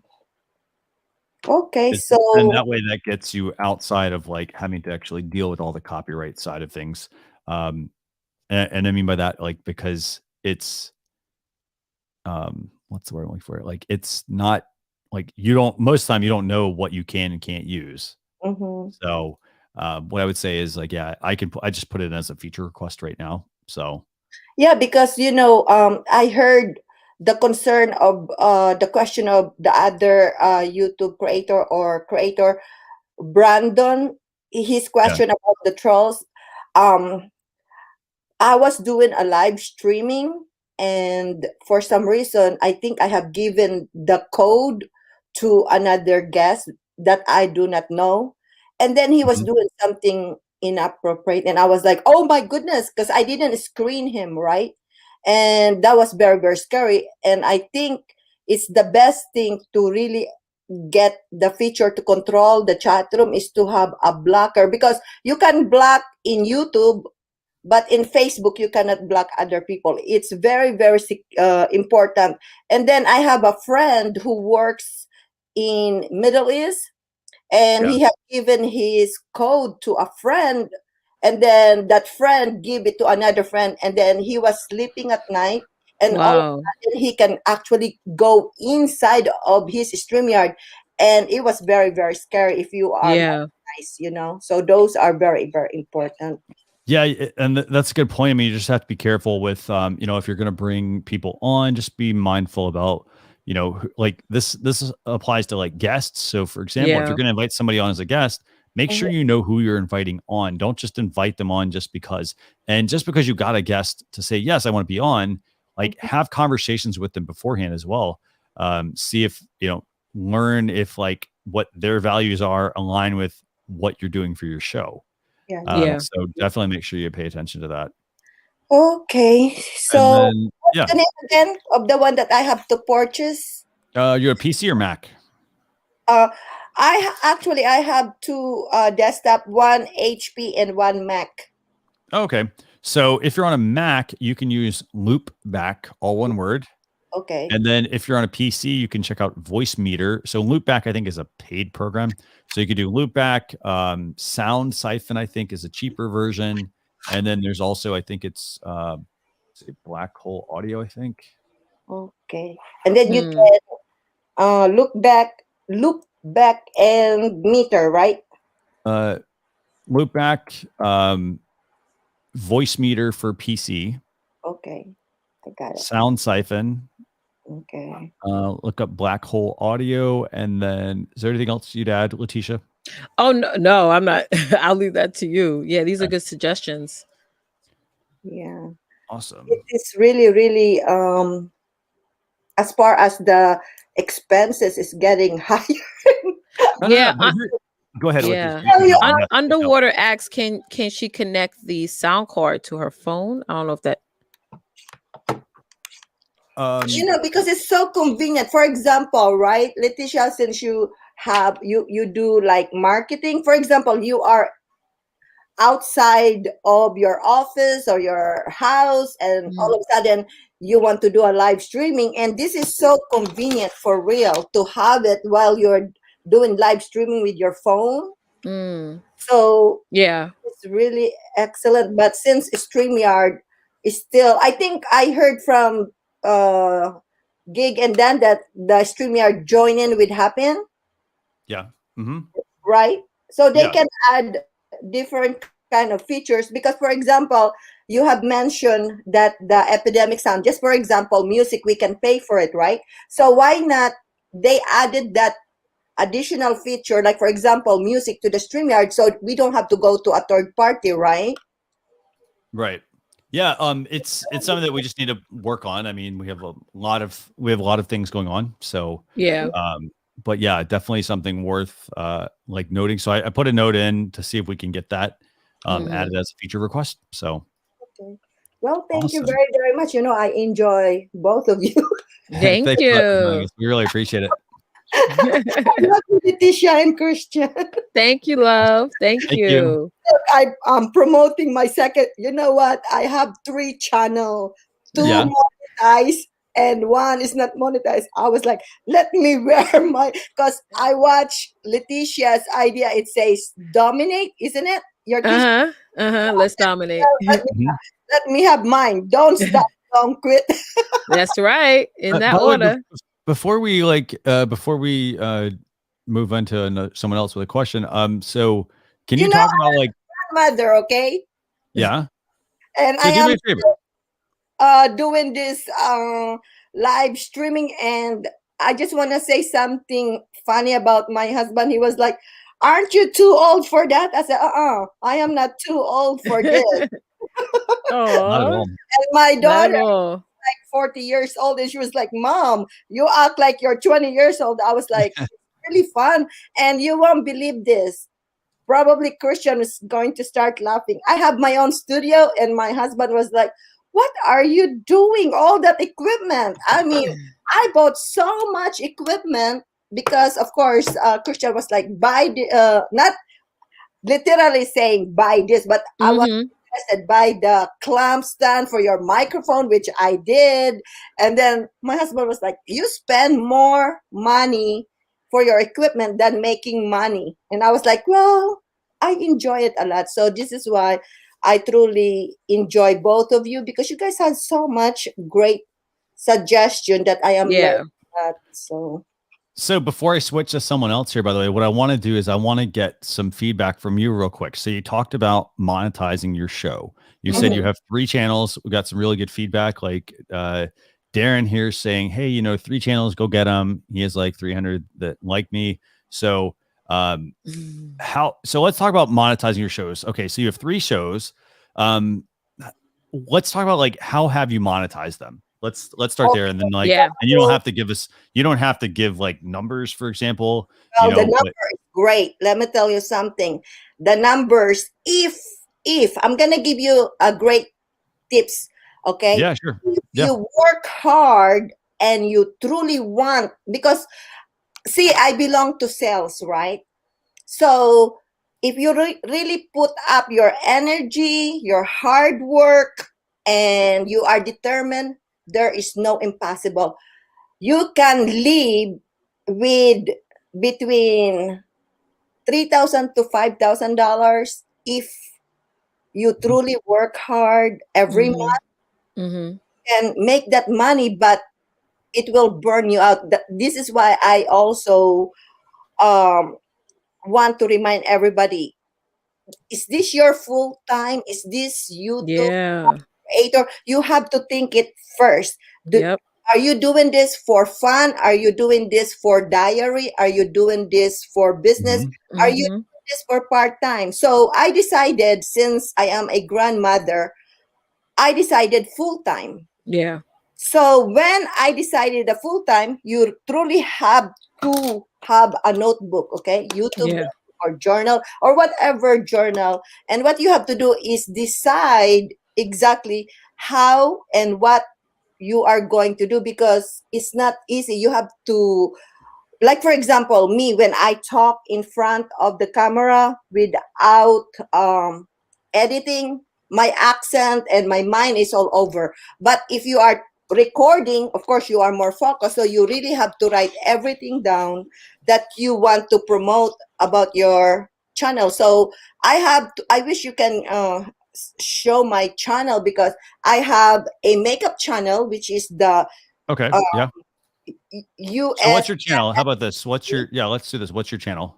Okay, that would be awesome if so let me pull it up. Tell me what your channel is. USAMFBTV. Okay, so what is your channel about? It's about makeup and tutorial business. So go back to your let me see your shirt real quick so I can say USAM what? USAMFBTV. So what is it about? What's it about? It's about makeup, and it's about unboxing, reviews, about small business, and also sales. Okay. So, for example, in each channel I have is different category that I have to focus. The USA live stream is all about electronic and gadget. And then the USMBTV is makeup. And the third one is Use Common Sense. It's mixed with politics, blogging, just different kind of stuff. So when it comes to monetization, if you are interested, of course, everybody know you have to have a 1,000 subscriber and 4,000 watch hour. So according for you to have 4,000 watch hour, just for example, 4,000 watch hour divided by 12 months, 12 months divided by the hours that you want to put actually together. For example, if you do every day, I did this, okay? Very, very hard. 12 hours live stream every day. And that's how I got it in 90 days, the 4,000 watch hour. You really have to really work hard. And then, of course, when it comes the monetization, just because you are monetized, it doesn't mean that all the videos that you have created is going to put an ad. You have to be selective, because YouTube will actually penalize you if you just put up any video without content like that makes sense. You know what I mean? Yes. Yeah. Yep. You know what? Here's what I got your YouTube video here pulled up. So what I'm gonna do is I'll pull your YouTube channel up. Yeah. Awesome. So this is your channel. So let's talk about this. So you said you have 3 channels. Is that right? So you got 3 channels. This is one of them. It's where you talk about makeup, for example. I know that we also have on the channel. So this is just a tip. So for anybody that has a YouTube channel and you do want to get that channel reviewed, like I'll review this one right now, but we also have a show called YouTube channel reviews that we do on the StreamYard channel. So Daniel Batal and I think it's Dee Neman are doing that one. Yeah. They do a fantastic job as well on going over specifically on a YouTube channel. So what I'll do is I'll go through I'll give you my observations on things, but they do a really good job with reviewing channels. So I'd say this, I mean, this is your channel. So I like the fact that you've got an intro video here at the top that shows up. A couple of things I would say. So you would want to customize this channel because right now it just shows your uploads. And if you log in, for example, you will see a button here that would say customize channel, and you'll have the ability to add in playlist and things like that here along the top. So right now it's just showing uploads. So like here, let me see if I'll pull up the StreamYard YouTube channel. So I'll show you kind of how this is working. Christian, I also need you to critique the main channel, the USA live stream, because that is my #1 brand. Okay. Okay. Yeah, sure. Let me just make a couple of notes here. Okay, so so this is your current channel. So right now, the way you have it is, if I go here, I see the main video, but I don't see anything except all your uploads, and I have to go back through all these different videos, as you can see, right?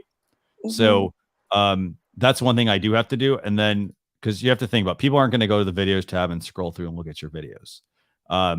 So that's the first thing I would look at, and then the other thing also that's important. I mean, so it looks like you're driving them to Patreon. Is that where you're getting your revenue from, or how are you generating your revenue? I got a lot. The membership program in the main channel, the join membership program, and then super chat, and then, oh my goodness, I couldn't remember. Patreon. I have some, I just couldn't remember everything. Oh, buy me a coffee. Yeah. So what you basically do is what you do a show, and then like, you're like, hey, you encourage them to go to Patreon or buy me a coffee. Is that what you do? For example, if I know Leticia, right? Just for example, I know Leticia or you. Hey, Christian, would you like to buy me a coffee today? Oh, that is cute. That is so cute. I'm going to ask for sure. Hey, Christian, there's nothing to lose. Can you join my Patreon? Remember the first time I met you, Christian, I want to join in your membership. And you were like, oh, I am delaying it right now. Blah, blah, blah. Right? Yeah. So maybe because I'm Black Nation. I was like, hey, Leticia, today I have a goal for my super chat because YouTube wants you, like, for example, membership program. People think that's easy. You have quota. You have to remember, you have quota. So, if you are monetized and you have membership program, today, this month, you have to have 10 people to subscribe to you. So I don't know why I am always shy when I'm guest to you, but when I'm doing my live stream, I'm not.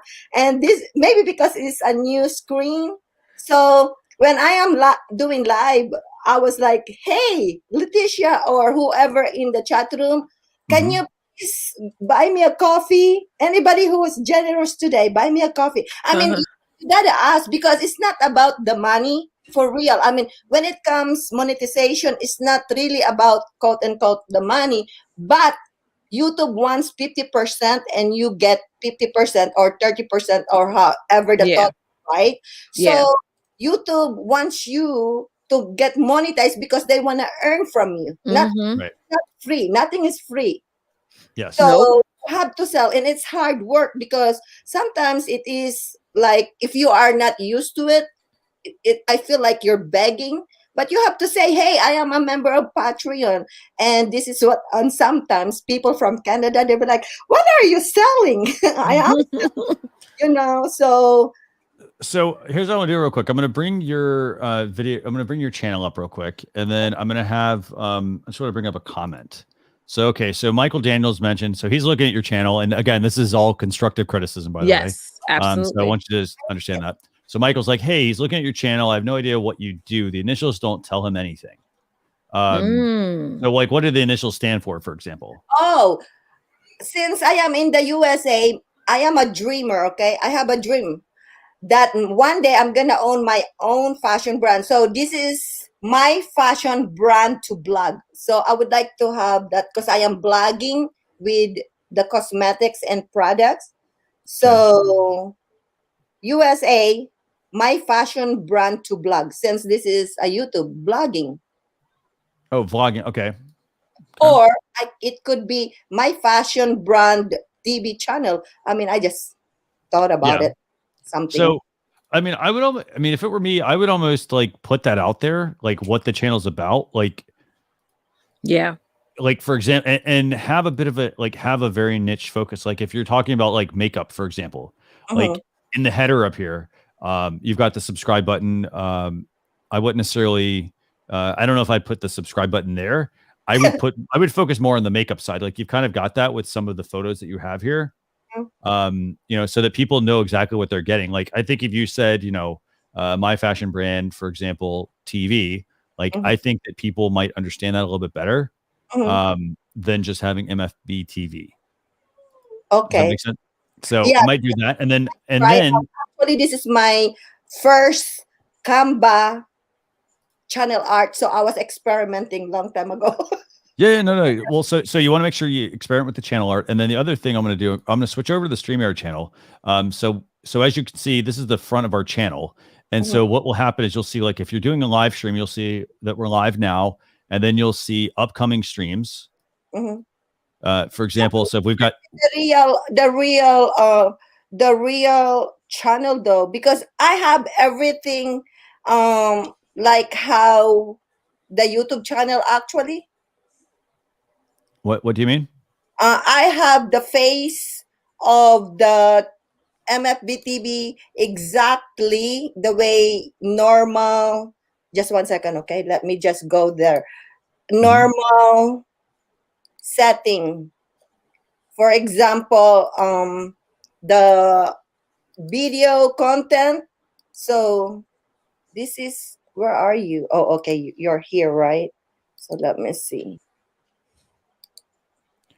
So what I want to get at real quick, I guess, was that, like, if this is the YouTube channel, for example, you see how we have different shelves set up here, for example. So we've got the upcoming live streams, we've got the product updates, we've got the town hall, the live stream reviews. You can have up to 10 of these on your channel, and they have a purpose. So for example, these are videos on how to make your live stream better. So for example, overcoming camera shyness, making a YouTube thumbnail, for example, using your smartphone as a webcam.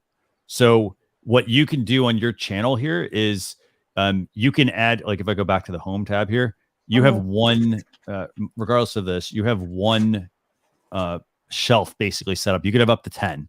And what I would do is I would put the live stream ones, like if you're doing live streams at the top, like organize yours into shelves so that people know what they're going to go look at or what they can go look at. So for example, if it's about makeup, if you have different areas you cover, maybe it's like makeup reviews, for example, could be a shelf, i.e. a playlist.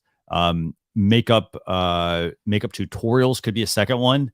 And then like there could be a live streaming one, for example. But I would put the videos into that and then categorize them that way.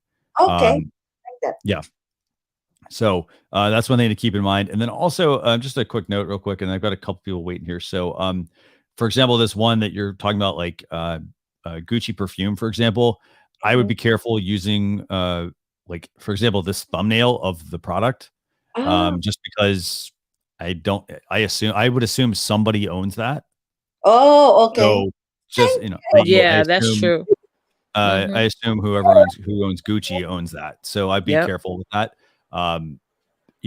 Because they could say, well, hey, somebody's using like I've had people use my own thumbnails as well. And you can file a copyright strike against people. Oh my So just be mindful of that stuff. And then I do like some of these. I mean, I like that you've got like, okay, here's what you're going to learn. These are better. So, they do stand out a little bit better. This one also as well is pretty good. So you got like, I don't know exactly what that one's about, but that's what I would kind of cover. And also make sure, like the other thing with videos, anything you're going to be I mean, this is a pre-recorded or live streamed videos. Just keep in mind, whatever you're putting up, like make sure there's a purpose behind the video, like a specific purpose. So if it's an unboxing, maybe it's, I'm not sure what BoxyCharm is, for example. It could be like, makeup painting, artistry, artwork. So it could be like I would recommend searching on YouTube and seeing what videos people are already doing about makeup painting, artistry, artwork. Like find out what the words are that they're using and use those similar words, because you want to make sure you're phrasing it based on what people are actually going to be talking or looking for. Can I download a TubeBuddy in the desktop? Because I know on cell phone you can, but to find keywords like that. Yeah, yep, you can use that. Yeah, yeah. Okay. And the tool, by the way, that that you're referring to, I'm going to bring this up real quick. It's called TubeBuddy. So if you want to use any sort of yeah, the keyword I am having a hard time. Yeah, so this is TubeBuddy, by the way. So if you're doing any sort of YouTube videos, this also applies to YouTube Lives, by the way. So if you're doing a YouTube Live, this is a free install. It's free, but then there's also different levels of products that they offer. You can use it on a mobile device, but primarily works on a desktop. And then it lets you do things like do keyword research on the videos that you're going to be uploading. So don't just upload the video and just slap on a title or a description and some tags. You can use this tool to actually help you with that. It'll show you, does this make sense as a title? And then what tags are people actually using with it? So it's definitely worth it. And then there's also some really cool things, like you can see what tags some of the other videos are using. You can also set up different sort of automation. Like if you're like, hey, I need to automatically apply these tags to this sort of video that I do, you can create like lists basically. And the benefit to the list is that now if I want to apply that to all my videos, all I have to do is click the list. I don't have to type out all the keywords. It's done once. You're teaching me. That's good. Last one. My main brand, US live stream. Okay. What's the question? I'll give you the link. Okay, yeah, the second one. Okay, let me do this. Just go all the way down. Scroll down. Thank you, Leticia. I love you. Love you too. Thank you. Awesome. No, this is really good. By the way, David Kennedy, if you want to join us, by the way, also, I think you mentioned yes. I'm going to drop the link to have you join us here. Hi, a while ago with Christian, but come on in the camera because I haven't actually got myself together yet. Awesome. And by the way, Michael Daniels makes another good point here as well. Let me actually find his comment. He says, make a title that you think people will be searching for. Absolutely. Here's the thing, like we can make it super complicated. And this applies to all your live streams, by the way. It's the same exact thing. So for example, if you're going to do a makeup tutorial, tell people you're going to do a makeup tutorial. Hey, like it could be how to, I don't know much about makeup. So it could be like, oh, how to apply smoky eyes, for example. Or, if it's something like how to get longer eyelashes, for example, things like that. So you got lots of options you can go with, in that sense. But make sure that you're using the right phrase. Do what? The keyword, and you know how you have to put the title, description, and then the tag underneath, right? It's just the word. You get stuck.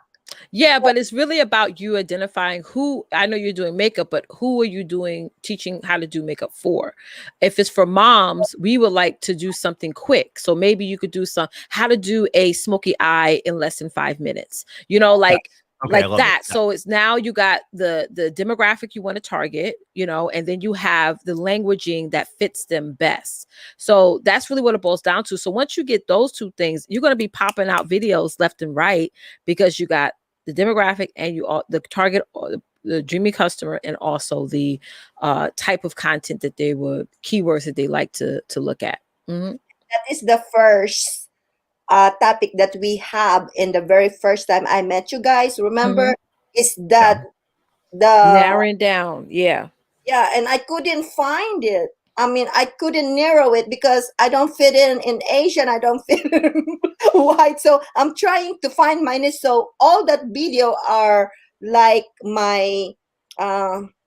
But it take on your end, you're in like a good position because you cater to both. So now what you got to do is double down on testing out different titles, then testing out different subtitles. So you're really at a bigger advantage than even myself, right? Because I only know one language and I only market to one region of the world. You can go back and forth, you know what I'm saying? But it's like, you just got to test it out. You just got to test out those titles and see. There's going to be one that's going to be like, oh, that's what people are clicking on. That's what they're gravitating to. So, yeah. And do me a favor. I would say this: if you have questions on, doing some of the optimization, like just reach out to me and I'll give you some tips on that. Just private message me. Remember? Do what? My phone, but of course, don't say it out loud. Of course. No, do me a favor. Just private message me the information, and then I'll do my best to I'll give you some recommendations on that. Awesome. Because there's definitely a lot that you can do. So channel. Okay. I need the critics down there too. You know what? I got lucky to one video. I don't know if it's lucky, but as a beginner, 12K in 1 year. And for me, that's a lot, okay? Because I am a beginner. But I don't know what I did that it works and then it stopped.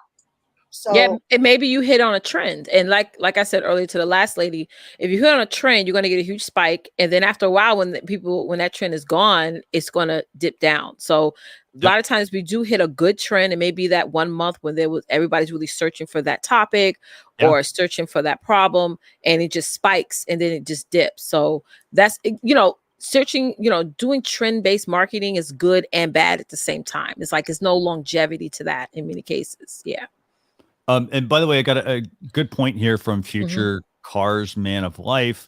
Says use hashtags that people will type, and the results of your channel will pop.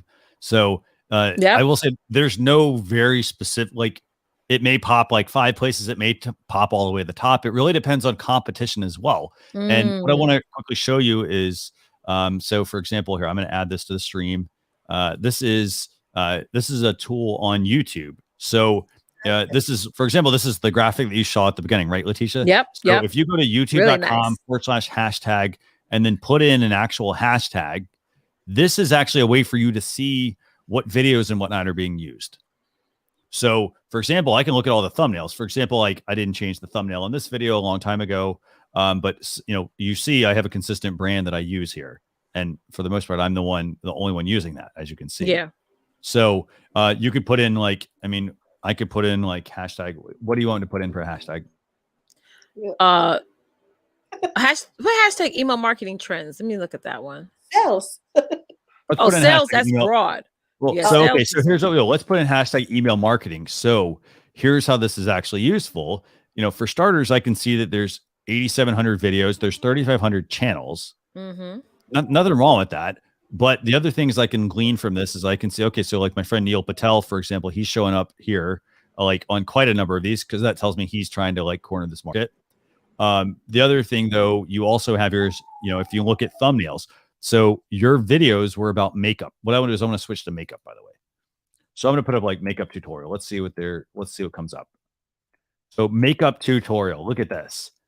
87,000 videos, 36,000 channels. It's not to say you can't get your videos in here, but I would use this to actually learn from. So what I mean by that is, for starters, let's look at the people that are consistently showing up. So if we see the same people, it looks like they're all very unique, actually. So let's just say we saw the same person showing up every single time. Then what we would want to do is we would want to delve into that person's channel and say, okay, how do they have their channel organized? What are the video titles? Does this make sense? Yes. Great tips. And you can also go on here and as you can see here, remember I brought up your thumbnails. Look at all these different thumbnails here. They all are somewhat unique, but they also have very similar, they have similar themes to them or designs. So you got this person, this has 3 people on it. This is over 50 easy beginner makeup, for example. You're showing the before and after. So that's then what the people are going to learn on the video. This person's showing, fox eye makeup. I'm not really sure what fox eye makeup is. Sorry. But, you're able to see a close up of the eye. This person's doing a tutorial. So as you can see, you can actually learn a lot just by going to youtube.com/hashtag and then whatever the hashtag is you want to use. Yeah. And that's like the nice term of the word hacking. Is like you're just looking at your market, seeing what other people are doing in your lane and sort of adding your own spin on it, but keeping the same aesthetic, that makes sense. Like what Christian was showing with the thumbnails and things like that. So yeah.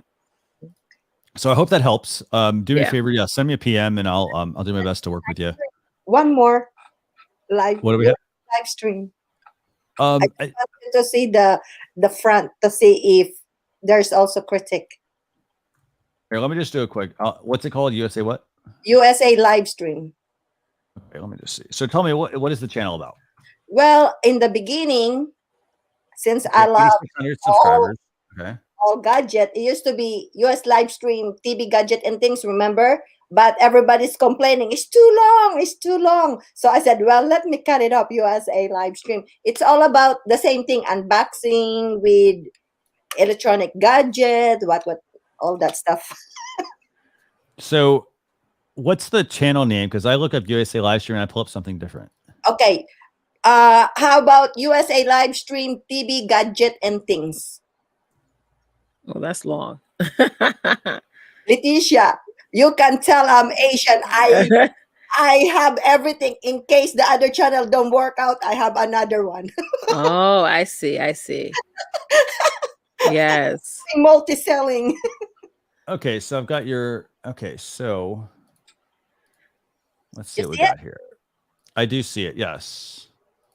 Okay, so here I'll pull this up. You have. Let me see what we got here. Ooh, okay, I have so many projects to do. Construction. Okay. And by the way, I want Erica, who's waiting backstage. I'll bring you up here in a few minutes. Okay. Thank you for being patient. I appreciate it. I promise I'll bring you up. Okay. Just give me 1 second to. Let's see. Okay. So let's go ahead and share this one. Okay. So here's what that channel looks like. Okay. So this is your YouTube channel. Okay. So are you live streaming or are you doing pre-recorded videos? That's why I am asking you. I do, what do you call pre-record? The one that I just do it by myself? No, like you record it and you upload it onto YouTube. Yes, I upload it. Okay, so you do pre-record. Okay, so I would say, I mean, you kind of have to look at, you're going to have to play around with this. So for example, you're going to want to test out whether you do a live stream or whether you do pre-recorded videos. What I mean by that is, so for example, remember when you're live streaming, everything is live. So if you're unboxing something and it's not something that is like, you may have no one tune in, for example, if the live stream is like, you know, a 30-minute unboxing or 5-minute unboxing. So that's where like using a pre-recorded video might be better. So it really is going to come down to what the topic is. You know, if you're doing an unboxing and like, and people really are not like, maybe you test out one or like a handful, like do it for a month. And if people are not tuning into your live stream, then that tells me, well, hey, maybe I need to make this a pre-recorded video. So this is your channel. And then, Darren makes a good point, by the way. Do you edit or are you live to tape? So I am an old lady, so I don't edit. It's just raw. Okay. Yeah. I do have Adobe and iMovie, Filmora, but I was like, well, it's only 3 minutes. Let me just talk to the machine for 3 minutes. Voila, done. Well, so you got some. So for example, if I look at the videos, you got 10 tips to become a successful YouTube creator. I like that title. Let me look at some of your other videos you've done. So if I go to videos, I'm going to sort them by newest one that's been added. So you've got, numbers are not as important, but like, I mean, they do, if you've got 5 people viewing a video and it's, that tells me you got to do something else to that. So you've got 146 views here, 140, you got 31 here. So one thing I would definitely say is, so this one, for example, you're doing in a different language. And then this one, for example, is in English here. So I would try not to mix my videos for sure. Just because one thing that, when you do that, it actually confuses YouTube. They don't know what to show, how to show your video. So pick maybe if you're, for example, if you're like, I'm going to do it in one language, put that on one specific channel so that you cultivate a community in that language and then move it to, and then do another channel that is, for example, in English. That might be helpful. So yeah, overall, I mean, I'd say, the other thing also is like, so a lot of your thumbnails look very similar, like the ones that have you here on the side with some text. I'd look at, again, I'd use the hashtag tool and look up the term and see what people are using for their style of their video. That's going to help, I think, the best. But yeah, definitely, like, as I mentioned, this one's in English. Phone, can you help me? Talk to me in the phone so I know how to become successful in everything, because I'm really lost and confused, because it's like I have seen Christian and Leticia's channel is all I was like, they probably paid someone to make it so beautiful, all the colors over. But I said, well, let me just experiment, because I was just using, like the basic for thumbnail. Yeah. Okay. You should definitely, so I'd say this. I mean, some of the tools we mentioned earlier, like Canva or Easel or Figma, like fantastic for creating those thumbnails. Like they actually have very good examples Really as well. Good templates. Tons of templates you can use. I'd start there. There's a lot of other tools as well, but do me a favor, PM me. I'll see how I can help you there. Okay. Okay. Thank you. Awesome. Thank you. Me again, ask so many questions as long as you guys are here. Thank you. Awesome. Thank you for tuning in, guys. I love you. Thank you.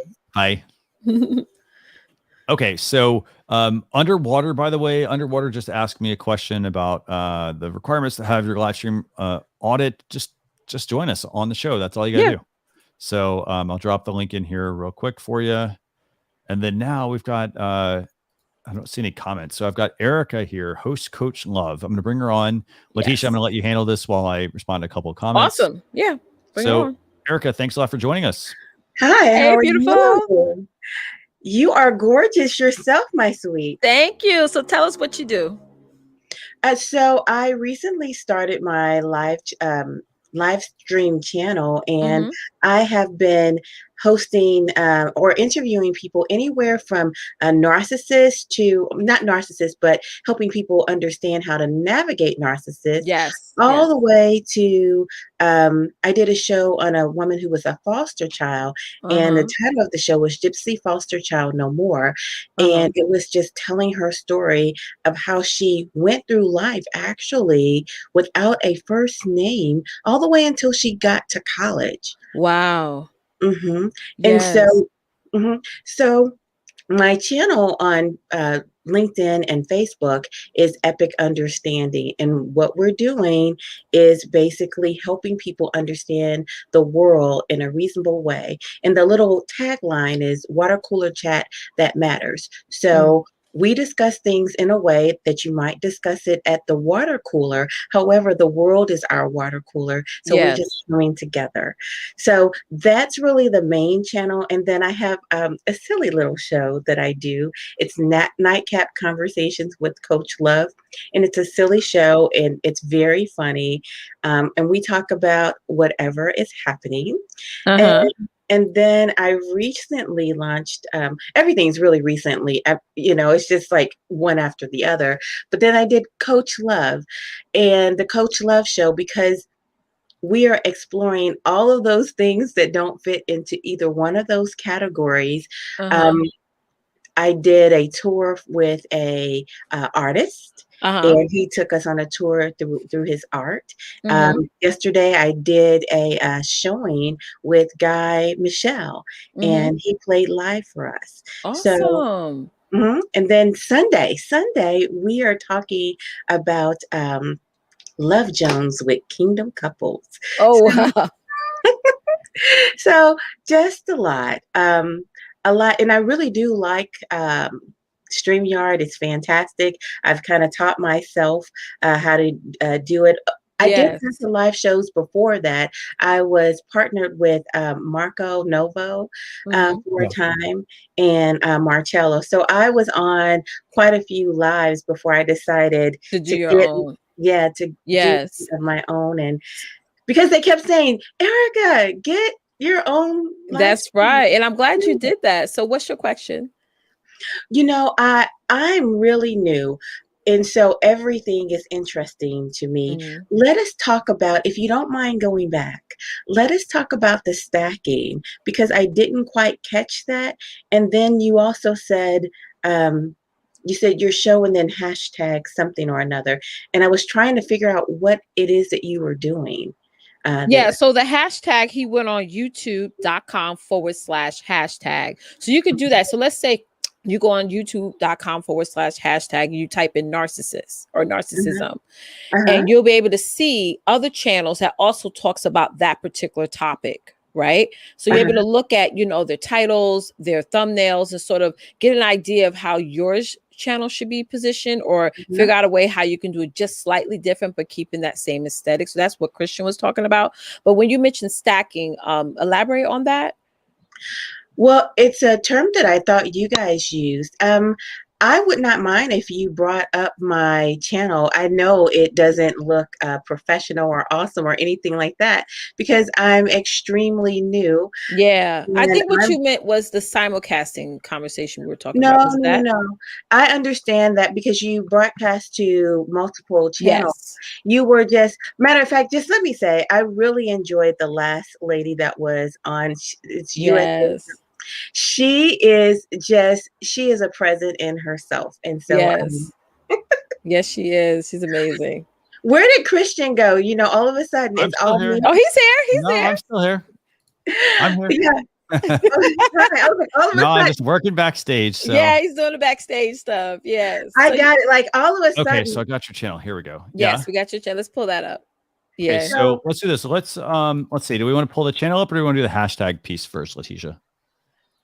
Which one you want to do, Coach Let's Love? do the channel first. Okay, cool.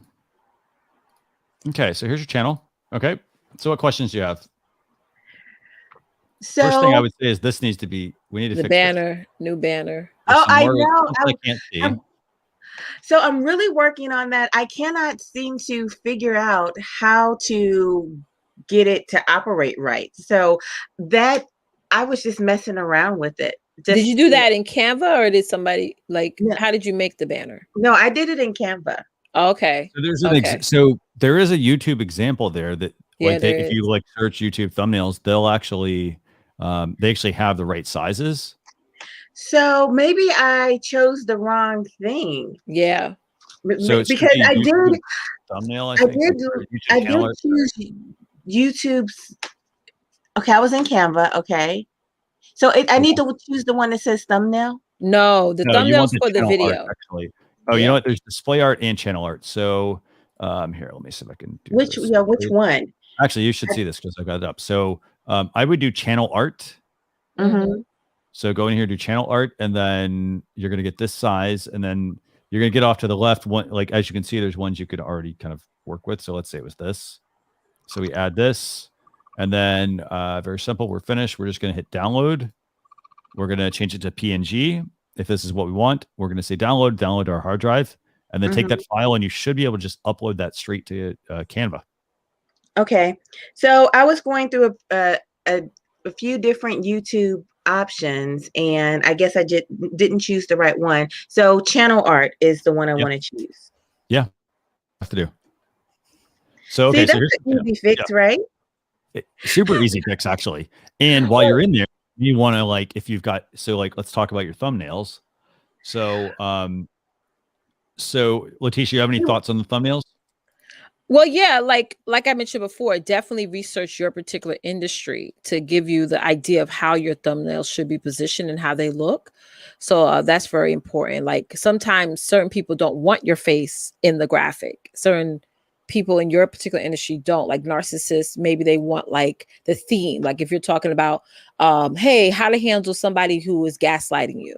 So maybe there'd be a picture of a lady with her hand on her head, sad and stuff. You know what I'm saying? Like maybe your thumbnails can be theme based versus having your picture and the title. So it's really all dependent upon your industry. Yeah. Right. So, Christian, you were saying how you can have all the same type videos in a row. That's something I'm interested in. That's what I meant by stacking. Playlist. That's playlist. Okay. Yeah. So actually, do you want to do me a favor? Do you want to share your screen and I can show you how to do it on your screen? So you do, you go to your YouTube channel, you log in, you click on share screen, and I'll bring it in. Yes. Wait a minute, which one I want to do? Channel customer. I know, but I was like, which one? I think it's this one. Okay, there we go. Okay, so let me just bring yours in. So I'm going to swap this out for this one. Okay, great. Okay, so what you want to do here is you want to click on the customize channel option, that button that's there. So this is for those of you who have a YouTube channel and you're doing YouTube live, for example, in addition to pre-recorded videos and whatever else, when people go to your front channel, like in Erica's case here, she's got the uploads feature, and that's all people are seeing. So then here's the thing. You only, and not to knock the number of videos you have, but like you've got 15 videos. Let's say you had 150. You know, somebody is not going to do this. They're not going to scroll through all of this to get to 150 videos. Right. So it's up to you to set up playlists that go here. Right. So now on your channel, you can click customize channel there on the, click that button for me. Hold on. I thought I clicked it because I see channel customization. I'm already there. You don't see that? Did it open a new tab or what did it do? It just says right here, it says that I'm sharing the stream. Let me see what you see. We just see the main channel. Okay, so I can back out and do it over again because I am sharing. I think it opened in a new tab. I think that's what happened. Okay, let me see what happened here. Because I don't have on my end a way to actually control it. So yeah. Okay. So let's see. It says stop sharing. So okay, so just do share window. Actually, when you click on it, just do share window. Okay. Okay, hold on 1 second. Sure.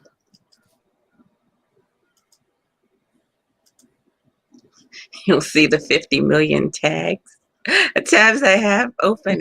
There's one point that I do want to make to people when you are live streaming. If you do have a lot of tabs open, you are going to want to make sure that you close a lot of those. Yeah. And I actually have a tip for that actually. So let me find this real quick. Yeah.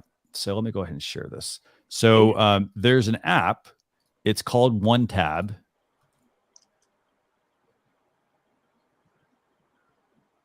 And so what One Tab does is it actually will consolidate all of your tabs into one window. And it doesn't actually close. So it closes them, but they're still there as a window. So it frees up a lot of the memory issues that people might have. So definitely check that out. It's a very, very, very good tool to check out. So, okay. Awesome. Okay. So let me see what you got. So do me a favor, click back to your YouTube channel. Okay. I'm there. Oh, and Michael says with the latest version of Chrome, you can now group your tabs and color code them. Yeah, you could do that as well. I didn't know that. So again, I mean, you don't want to install too many extensions. So if Chrome has it and it works well, consider sticking with it. But if you notice that like it doesn't work well, maybe you want to go back to using an extension. Okay, so I have your channel pulled up here, Erica. Okay, great. Okay, so now, so you clicked on, okay, so what you did was you clicked on customize channel, right? Okay, so now what you should see on your end is you should see an option there, I think, to like set up a playlist. You see that? On the right-hand side, I think, on the top there. Okay, yes, I see playlist. Okay, so I'm actually gonna open another channel and do this. Okay, so you have a couple of things. So for starters, you say you have the featured sections there at the bottom. Okay. So let's make sure you stay in the tab. Okay. So do me a favor, go to the home page of your YouTube channel. Okay. Okay. So you should see, I think you have a featured sections section there. Do you see that? So you have video spotlight. Okay. Yeah, so scroll down. Go ahead. So there you go. Okay. So you see how you have that shelf there, right? What do your shelves say? It says created playlist uploads. Okay. And so then uploads is, yeah, exactly. So let's add a section. Okay. And now what you can do here is you can go and you can add a new section. For example, and this section could be a playlist. It could be popular uploads, for example. It could be a single playlist. It could be a created playlist. It can be multiple playlists into one. Does this make sense? So on the option here, it says, because when you were talking before, I was trying to play with this. So that's how I got the sections, the two sections that I have now, or what have you. It gives me uploads, popular uploads, short videos, live now, past live streams, upcoming live streams, single playlist, multi-playlist. Yeah. So what you could do is, like, for example, we could click on single playlist, and then you can now pick like what you want to, see what I'm saying? So if you don't have a playlist, we could create one, or if you do, you can pick one. Does this make sense? Okay, so I could choose my playlist that I want on that shelf. Yes. All together, and then I can organize them. Correct. Yes. And you can have 10 of them. So what I would say, for example, is let's just say you want to add your upcoming live streams one. Because if you're doing live streams, so we could say add a section, and then there's a section there. Yep. And it says upcoming live streams. Perfect. And then you see off to the left, there's the 2 little bars next to the title. Yeah. You can just drag them, click and drag to drag the whole shelf up. Okay. You click and drag the shelf, and then you click on the right where it says that blue publish button, and then you publish what you've got. Okay. Wait, the blue. Oh, okay, right here in the corner. Okay, cool. Yeah. I did it. Yeah. That was very helpful. So then when you go to your homepage when you go to your YouTube channel, that would be what people would see. Okay. So they would see upcoming live streams, and then they'd see uploads. Yeah. Okay.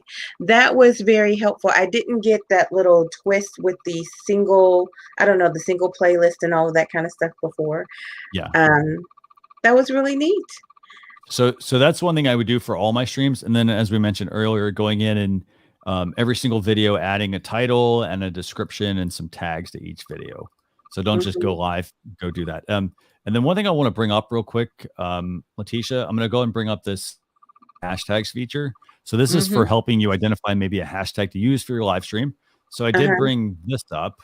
So I was doing the search for this topic, and as you can see, here's the thing. Look at this. There's one person or one channel that really seems to own this. Yeah. I actually follow this lady on here too. She's phenomenal when it comes to that topic. Yeah. But one thing you got here is, you got to see like the thumbnails, like she does seem to use the same image for the thumbnail, which is not a bad thing. But again, it's about putting what that call to action, not putting so much text on your thumbnail. Like this one, for example, this is a good thumbnail. Does this make sense? Yes. So what would you, I guess. And you got to look at the numbers too, as well. That's important. She has over 500 subs right now. Yeah. 500,000. Sorry. Right. What would you recommend my show? First of all, the show is a name that I created, Epic Understanding. You probably don't look up Epic Understanding unless you're looking up my show on purpose. So it has that uniqueness factor. At the same time, I don't have repeat topics. Like we did a narcissism series, and so everything that's about narcissism is there. But you won't. We probably won't keep doing that. We'll have shows that are in the same vein, like we're doing one on OCD and suicide, and the connection with that. And so, if you like narcissism, you probably like the one about OCD and suicide. Yeah, PTSD. Yeah.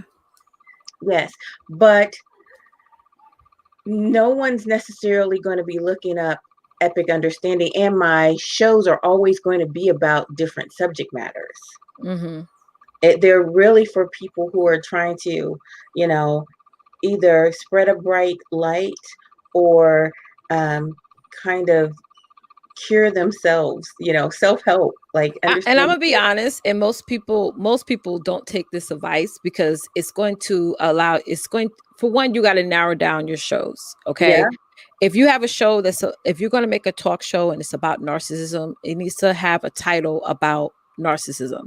If you're going to make a show about anything else, it needs to have that title. So for example, I have a show called Email Marketing Trends. It's based in the title says it alone of the show.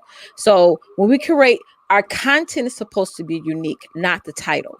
every title we create, and this is why a lot of people don't do this, because if you're serious about scaling your business or scaling what you do, you got to focus on the consumer who's watching you and what they're searching for and what they're looking for. We may like a title all day. I have tons of titles. I have Women's Success Connection, all those things, but those are titles that I had to change those because nobody's searching. So if my audience is not searching for it, I'm going to change it because I want to create titles and themes that people, my audience, my consumers are actually searching for so they can find my unique content. So that's what we have to do. So for you, you may love the title and the title is beautiful, but you got to ask yourself, what is my target audience? What are they searching for? How can I get them to find me? You know, because social media is a maze. And if we're not working hard to really put ourselves in the position of the people who we want to find us, then we're not going to get the viewership that we want. I definitely received that, and I take it to heart. I have a question about this particular idea because I do title my shows like the ones about narcissism. Narcissism is in the title of that particular show. So what's the name of the talk show? Epic Understanding is the name of the talk show. And so whenever I'm promoting the episode, I should call it, that's correct. Whenever I'm promoting the episode, I promote the topic that the person is talking about. And I don't know if it'll be good enough to work that way, because I do really embrace what you're talking about. I think it's really smart. It's hard to go the Larry King route, you know, when you're in this business, right? Okay. But so here's the thing though. I'm gonna push back on that. So like, I think that actually, I mean, so Epic Understanding, like that's the title, and then I mean, you kind of have to almost treat this like a talk show, like let's just use the examples of what is it, Geraldo Rivera, like Rosie O'Donnell, like Ellen DeGeneres, like who else was it, Maury Povich, like every single episode there's usually a theme, right? So it's under the umbrella of that person.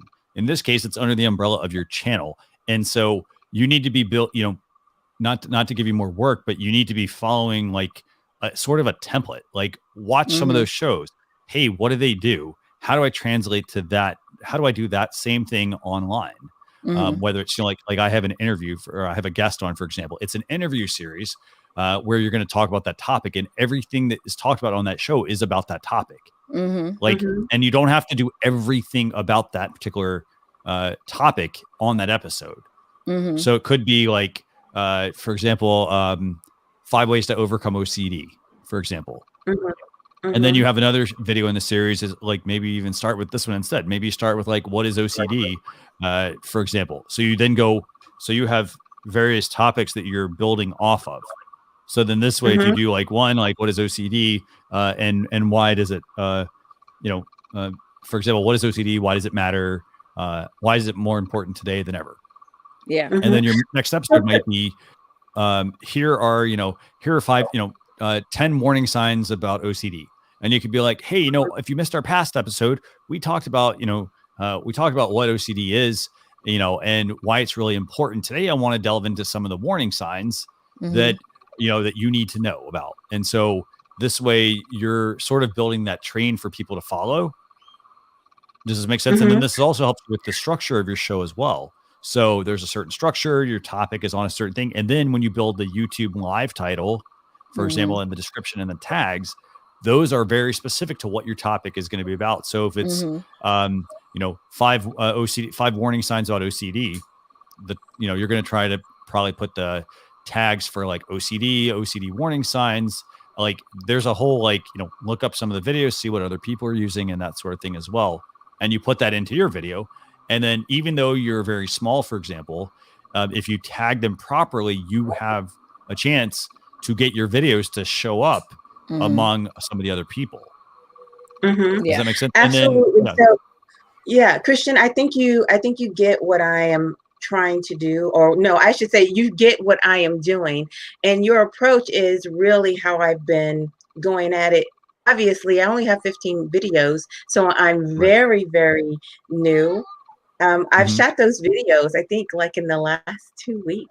Oh, great. That's amazing.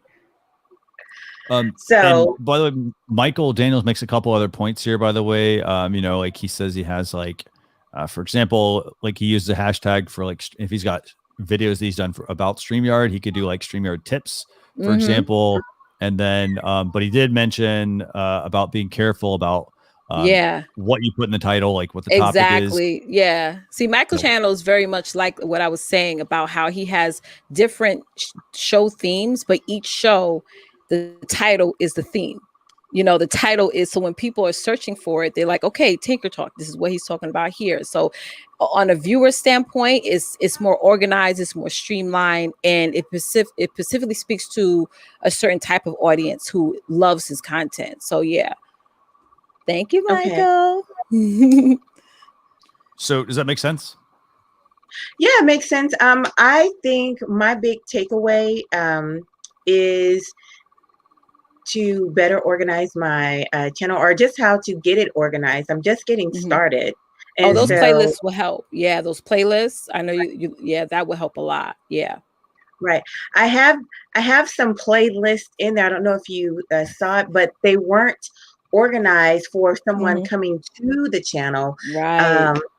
And so even though it feels like it's really chaotic for me, now that I'm just getting started, it's going to, you know, I don't know, I'm building a good foundation. I'll just say that. Yeah, that's good. And it's like, you got to think of it as your storefront. Like you go into the grocery store, like this is the meat aisle, this is the snack aisle, which we all normally, I need to stop going to the snack aisle, but it's like that type of concept. Yeah. Under those guidelines, it feels like I opened up my boxes and everybody decided that they want to come in and shop, but now it's midnight, right? And so I need to, you know, get everything hung up on the rack. So when they start coming in, they're like, oh, wow, I like what you've done with the place. We want to buy your stuff, but now that it's more organized, we still really like it. So yeah. Yes. I love it. Well, thank you guys so much. It has been a pleasure. I'll be stopping by, and hopefully when I do, you'll say, oh, you've done such a good job. Now you've... The key thing is to get you to take action. That's exactly all it is. So it's like... No, actually, I must tell you, when we get off, I'm going to go fix my stacks. Nice. That's what I'm going to go do. Awesome. Yeah, so... I'm off to do my activity. Awesome. Yeah. And one last tip on that. So I would recommend going over to it's youtube.com/hashtag / whatever the actual word is. Remember, if it's like 2 words, you take the space out. So it's youtube.com/hashtag / whatever the word is. Put that in there. So then bring up what some of the top channels are. And then what I would do off of that is look at how they have their videos organized. So see if there's like any specific things to like maybe some patterns you identify. Like if they put their live videos at the top, maybe you should try doing that with yours. And then think about yours and do the same thing. So awesome. So we hope to see you next week. And hopefully you'll make please make some progress. That's the key thing I can't impress upon you enough is get, my friend Jem and I, like we talk about this all the time, get better 1% every single day. Yep. Yes, so I would say I'm definitely down for the cause. I am pleased with everything that I have learned so far from, I didn't know any of this stuff. Guys, I did not know how to work Facebook. So really, I was only on LinkedIn, and that's all I used. I've had to, really rock and roll to get all of this stuff started. So I am getting better by 1% on a regular basis. Good for Atomic you. Habit. Bye-bye, family. Thank you. Bye-bye. Bye. Okay, so we got one more person here. Artist at Heart I think this is, let me see. I think this is Denise, maybe. I think. Okay, cool. So Denise is shaking her head. Okay, perfect. Okay. So here's what we're going to do. I'm going to bring her on. I'm going to let you talk to her, Latisha. Awesome. I got a couple of comments. Come on, Denise. Come on down. Denise, thanks a lot for joining us. Hi, love. All right, I'm sorry. I'm in my pajamas painting my dining room. I love your hair, though. On your phone, turn your phone sideways. You can actually rotate your phone, and it'll fill the screen. Sideways. Oh, wait. Yes. There we go. Yeah. There you go. Perfect. There we go. Awesome. This is so funny because I use StreamYard and love it, but this is my first time as a guest. I'm like, you're on the other side. Yeah. Welcome to the other side. Came up, I don't know why it came up as Artist at Heart Paint Party. You know, I just logged it. Like I clicked the link and went. And also, I thought we were supposed to use Chrome, but it sent me to Safari. So on mobile, it's a little different. Yeah. Yeah. Okay. Good to know. Again, good to know. So I didn't expect to do this, but I found everything so informative and interesting as I'm painting. I'm like, okay, I don't care if I'm. I want some information. Yeah, so, in the life. Thank you so much. Now that I'm sideways, I don't see you guys. I only see myself. Oh, well, you're on full screen, so you're good. What's what do you do? Yeah, you're fine. What do you do? So I'm an artist, and I was an art teacher in Cleveland for 20 years, and then 5 years ago, I started my own business, like my own kind of paint and sip, doing private parties, corporate events, teaching people how to create art, kind of the trend of paint and sip, but more so. I don't have a brick and mortar. I just would go to, corporations and local wineries and teach people how to paint and do fun stuff. And then when COVID hit, most of my customers, so I'm in Cleveland, and I had about 2,000 moms who would paint with me, monthly, and they were my followers. And then everyone was panicking that the kids were going to be at home. So I just put out a post on Facebook that said, hey, you guys want me to paint with your kids next week? Well, they shared it. So I ended up with 30,000 followers. Wow. And so and then someone from the community who is very tech savvy, which is not me. She's the one who introduced me to StreamYard and said, I'm going to help you pull this off. So she had watched everybody share it. She put me on a podcast. So she helped me go live Monday, March 16th and help kind of behind the scenes on the StreamYard.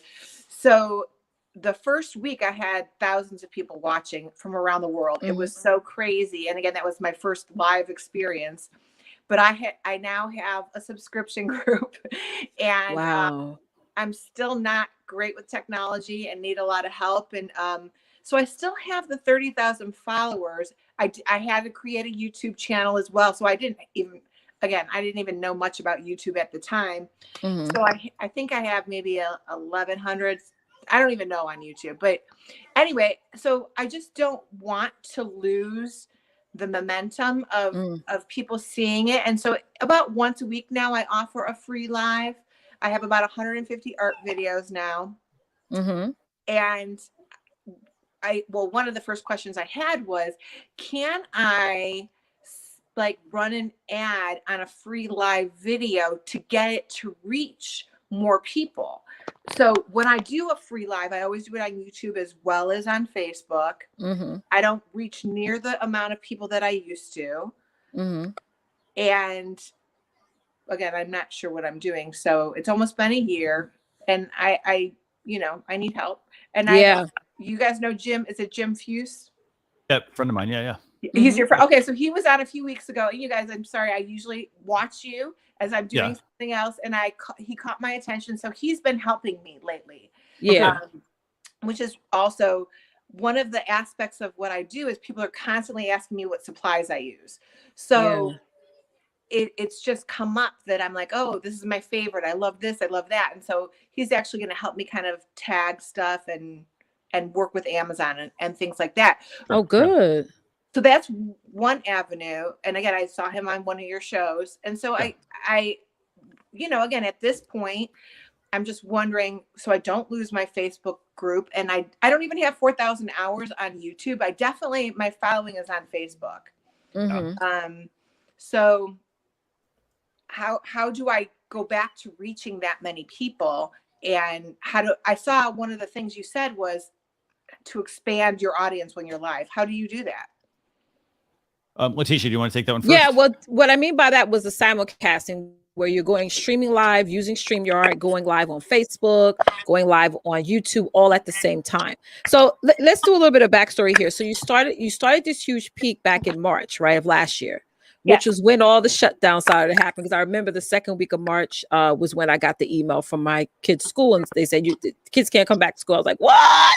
Right. So you actually came around. You started to peak higher when at a good trending time where all of us parents, we had the kids at home, and me personally, we didn't know what to do with them. Like, okay, they're home. What do we do? So that's where most of your engagement came from around then. Now, as you went on, look what happened. More and more people started to get online who is in your lane that you do. And now there's a huge saturation of women who do exactly what you're doing. So what you have to do, which is what I was explaining to the last lady, was now it's time for you to do your market research. Now it's time for you to research those hashtags. It's time for you to research other people who are doing exactly what you're doing and figuring out how you can do it slightly different. So now you can start to build back up that momentum again. Yes, I totally agree with you. Thank you. I was taking screenshots. I have to tell you, I was taking screenshots as I was painting of things you were saying. And thank you. I appreciate that. Yes. Again, I don't even really understand hashtags. I don't know when they work. Like if I'm on Google and in my Google business, if I hashtag something I'm writing, does it go somewhere? Where's hashtag space? I don't know. Well, hashtags are basically like what your audience is searching for. So if I put hashtag email marketing, I'll scroll all the way to the bottom and see what my audience is typing into Google, because Google is the top search engine. YouTube is the second search engine. So you gotta, when you type in painting for kids, you scroll all the way at the bottom and you see what us parents are typing in when it comes to painting for kids. Like I'm trying to get my youngest son to, obviously his reading level has gone down. So I'm trying to get his reading level back up to like a 2G before the end of the year. So I'm typing in like how to get my son reading level up to 2G. And I'm seeing, you know what I'm saying? So as a parent, that's what I'm typing in. So for you, you have to do the same thing. It's like, you need to know what your audience is looking at, what is drawing their attention. The attention has gone away for some reason. So you going on Google, doing the hashtag research, doing your market research, you're going to start to see what your demographic, your audience is looking at. So does the hashtag work on any platform like Instagram, Facebook, Google, YouTube? Although hashtags work everywhere? They should, yes. Yeah. You may have a different audience depending on the platform. Just think of it like this. A hashtag is just grouping together posts on a specific topic. And they can be broad or they can be very general. So for example, I gave the example at the beginning. I said I have one for my show called Social Chatter. And that's just for my show. But for example, I also talk about social media news, for example. So I might use the hashtag social media or hashtag social media news to coincide with that. Because if I did the broad brushstroke of like social media, that's just way too broad, right? There's going to be so much noise there. But it's like, I want to be in the conversation, but I don't want to just be in that one conversation. Does that make sense? So for example, if you're going to be doing like painting, so like, I'm not even sure what the term I would look up, Latisha, like on YouTube, but if I were going to look up like a term on YouTube, I would look up like, let's just test this out. Like, let's see. So I would look up like painting clubs, painting summer camps, because now, summer camps, as you know, used to be big back in the day, but now parents are not really taking their kids paying for summer camps like that. But you can do your own virtual summer camp just for the summer, so typing those in. Like you can actually, like, it's March, so you should start like thinking about what you're going to be marketing for come May, because that's when I think that's probably when you shifted a little bit, when the numbers start to go so here's what I'm going to do right now. I'm going to pull this up. I want to pull up this YouTube channel. So I'm using YouTube as an example, but remember, you can use the hashtag across other platforms. You can use it across and again, this is a hashtag for your live stream. So you can use it across YouTube. You can use it across Facebook, Twitter, Instagram. Just keep in mind, though, by the way, you cannot stream to Instagram. So you have to you can't do it with StreamYard. And that's not because we don't allow it. It's because Instagram does not allow you to stream outside of their app. So there are apps that will do that, but they are violating Instagram's terms of service. And so we don't ever mention them. And the reason we don't is because you can get your account banned by Instagram just because you connected it. Even if you don't even use it, just because you connected it, you could fall into one of their lists and like, there's your account. So, couple of points you mentioned, by the way, I want to just make sure to highlight these. So you mentioned how you had like what, 30,000 followers on Facebook or something like that, right? Mm-hmm. So just remember, like, it's going to be a number that's going to change quite a bit, especially on Facebook, because, well, there's an algorithm that they have, and the algorithm determines what shows up to people. So you could be hot one day and then you're not hot at all. And so getting back to 30,000 is going to be really, really, really hard. I wouldn't even try to do it, honestly, because when people start, like, it basically means like this: just because somebody's liked your content doesn't mean now that they're going to see it if they aren't interacting with it. So like, let's say over the past 6 to 12 months, the people interacting with it have like just considerably dropped, right? So that basically means that they're not seeing your content. So now the only way you're going to get them to see it again is you're going to have to pay. This is a Facebook thing. They want you to pay for ads. And it's not to say ads are like a bad thing, but they want you to pay basically to play. And so then you're going to start paying. And so, okay, so somebody's going to pay, and then what's going to happen? They're going to see it, and it's going to be temporary as well. So, they're going to see it. They're going to now start to see some of your stuff, and then it's going to drop again. Facebook's going to want you to run more ads, right? So I wouldn't say Facebook's, I would look at it like this, and this is something Jem and I actually talk about quite a bit, and it's the fact that if, for example, if somebody's going to go watch a video, they're going to probably go to YouTube to watch a video. They're not going to, they're going to go to Facebook to watch a video, but you have to remember that if people are, for example, if they're going to Facebook, there are a lot of distractions there. So there's all the posts from people, all the pictures, all the videos, all that sort of stuff that people are sharing. And so you are competing against all of that noise. So it's not just about the fact that like you're competing against all the people that are now doing it. You're competing against everything else that people are posting.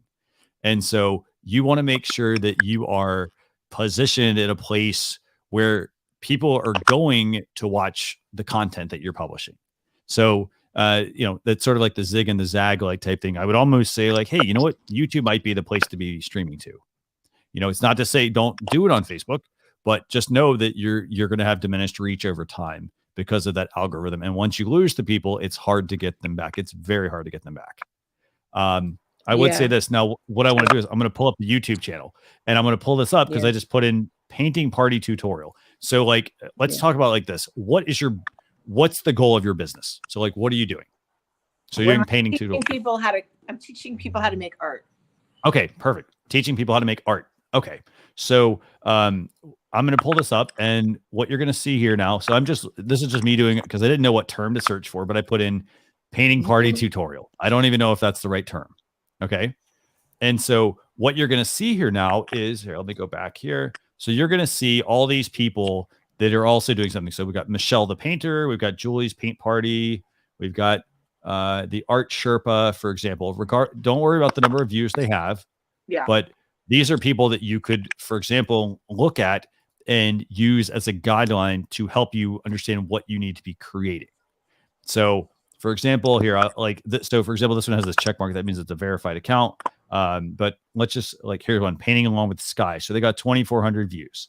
And so I'm going to pull this up. I don't know what I'm going to pull up here. So I'm going to we're going to skip the ads and all the other fun stuff that goes along here.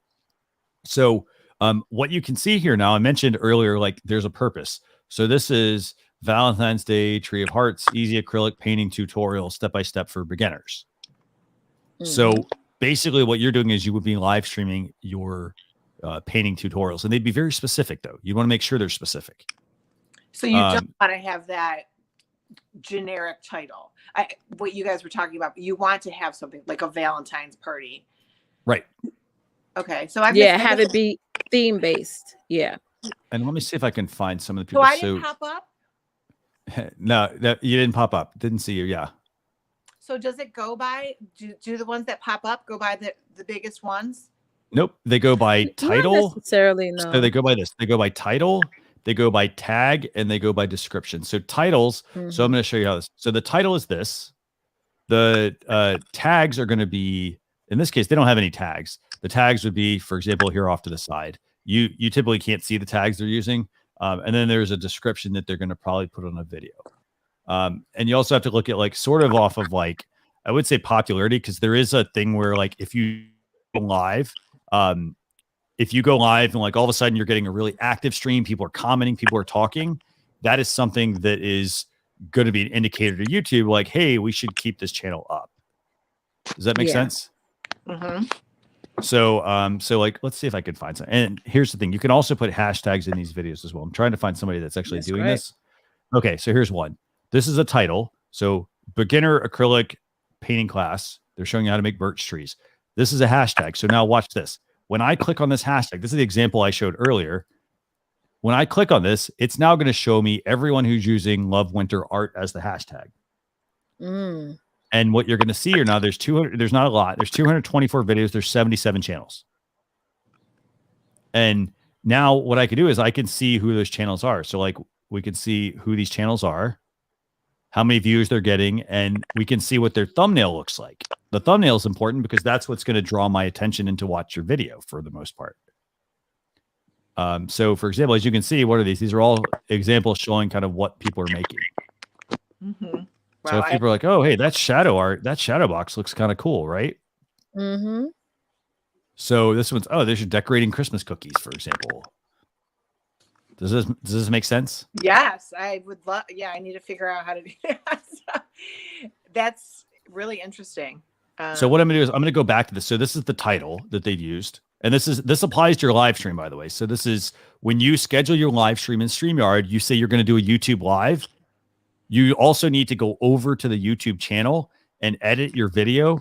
And you'll use the title and the description, but you need to be adding these tags right here. Yeah. So I can't add that in the description of when I create my event. Let's say I create my event on Facebook and then I'm in StreamYard and I'm streaming. It won't add those to YouTube. Tags, no. Tags are different. No. You need to go directly to, and here's what I can see. So as you can see here, this is this one channel. Look at this. All the ones that are green are the ones they're ranking for. So like, I'm going to just use this as the example here. So it says beginner acrylic painting class, right? So now look at what the tags are. They're trying to rank for acrylic painting for beginner, birch painting, for example, winter birch trees. They're using their hashtag. They don't necessarily have to use their hashtag. Acrylic painting tutorial. So that's a broad brushstroke hashtag, right? How to paint with acrylics for beginners. They're also, they're using simple tree painting, acrylic, the Art Sherpa, their name, for example. Does that make sense? Yes. So what you're going to want to do is... Are you showing me the Art Sherpa's page? Is that the one? Oh, yeah, you are. Okay. Yeah, I'm on the Art Sherpa's one. Yeah. Okay. I have seen her stuff. She's huge. I had no idea how to tag that, but yeah, she's huge. Okay. Not that the numbers matter. No. But here's the thing. You might have, and to USA Livestream's point earlier, they asked about getting people on, like, they got 12,000 views, I think, on one video or something like that. The thing is, you may hit and get one, and it's like playing the slot machine, basically. Yeah. You may hit on the slot machine, for one video, and then you may see nothing or crickets for the rest of everything else you're doing. Yeah. I mean, I can attest to that. I mean, some of my first videos, I've got, a few million views on some of my videos, and that's like, I was a total beginner when I did that. So, but the thing is, what you do is you learn from the video. So you put out, like, you do a live stream. So remember, like, you have to kind of look at what the video is you're going to be teaching. So for example, if I'm doing a live stream, if I'm live streaming a painting class, for example, I have to remember everything I do is live. So if I mess something up, like in your case, you're going to want to have your camera positioned in a way you want it to be viewed. Right. So, not like this. No.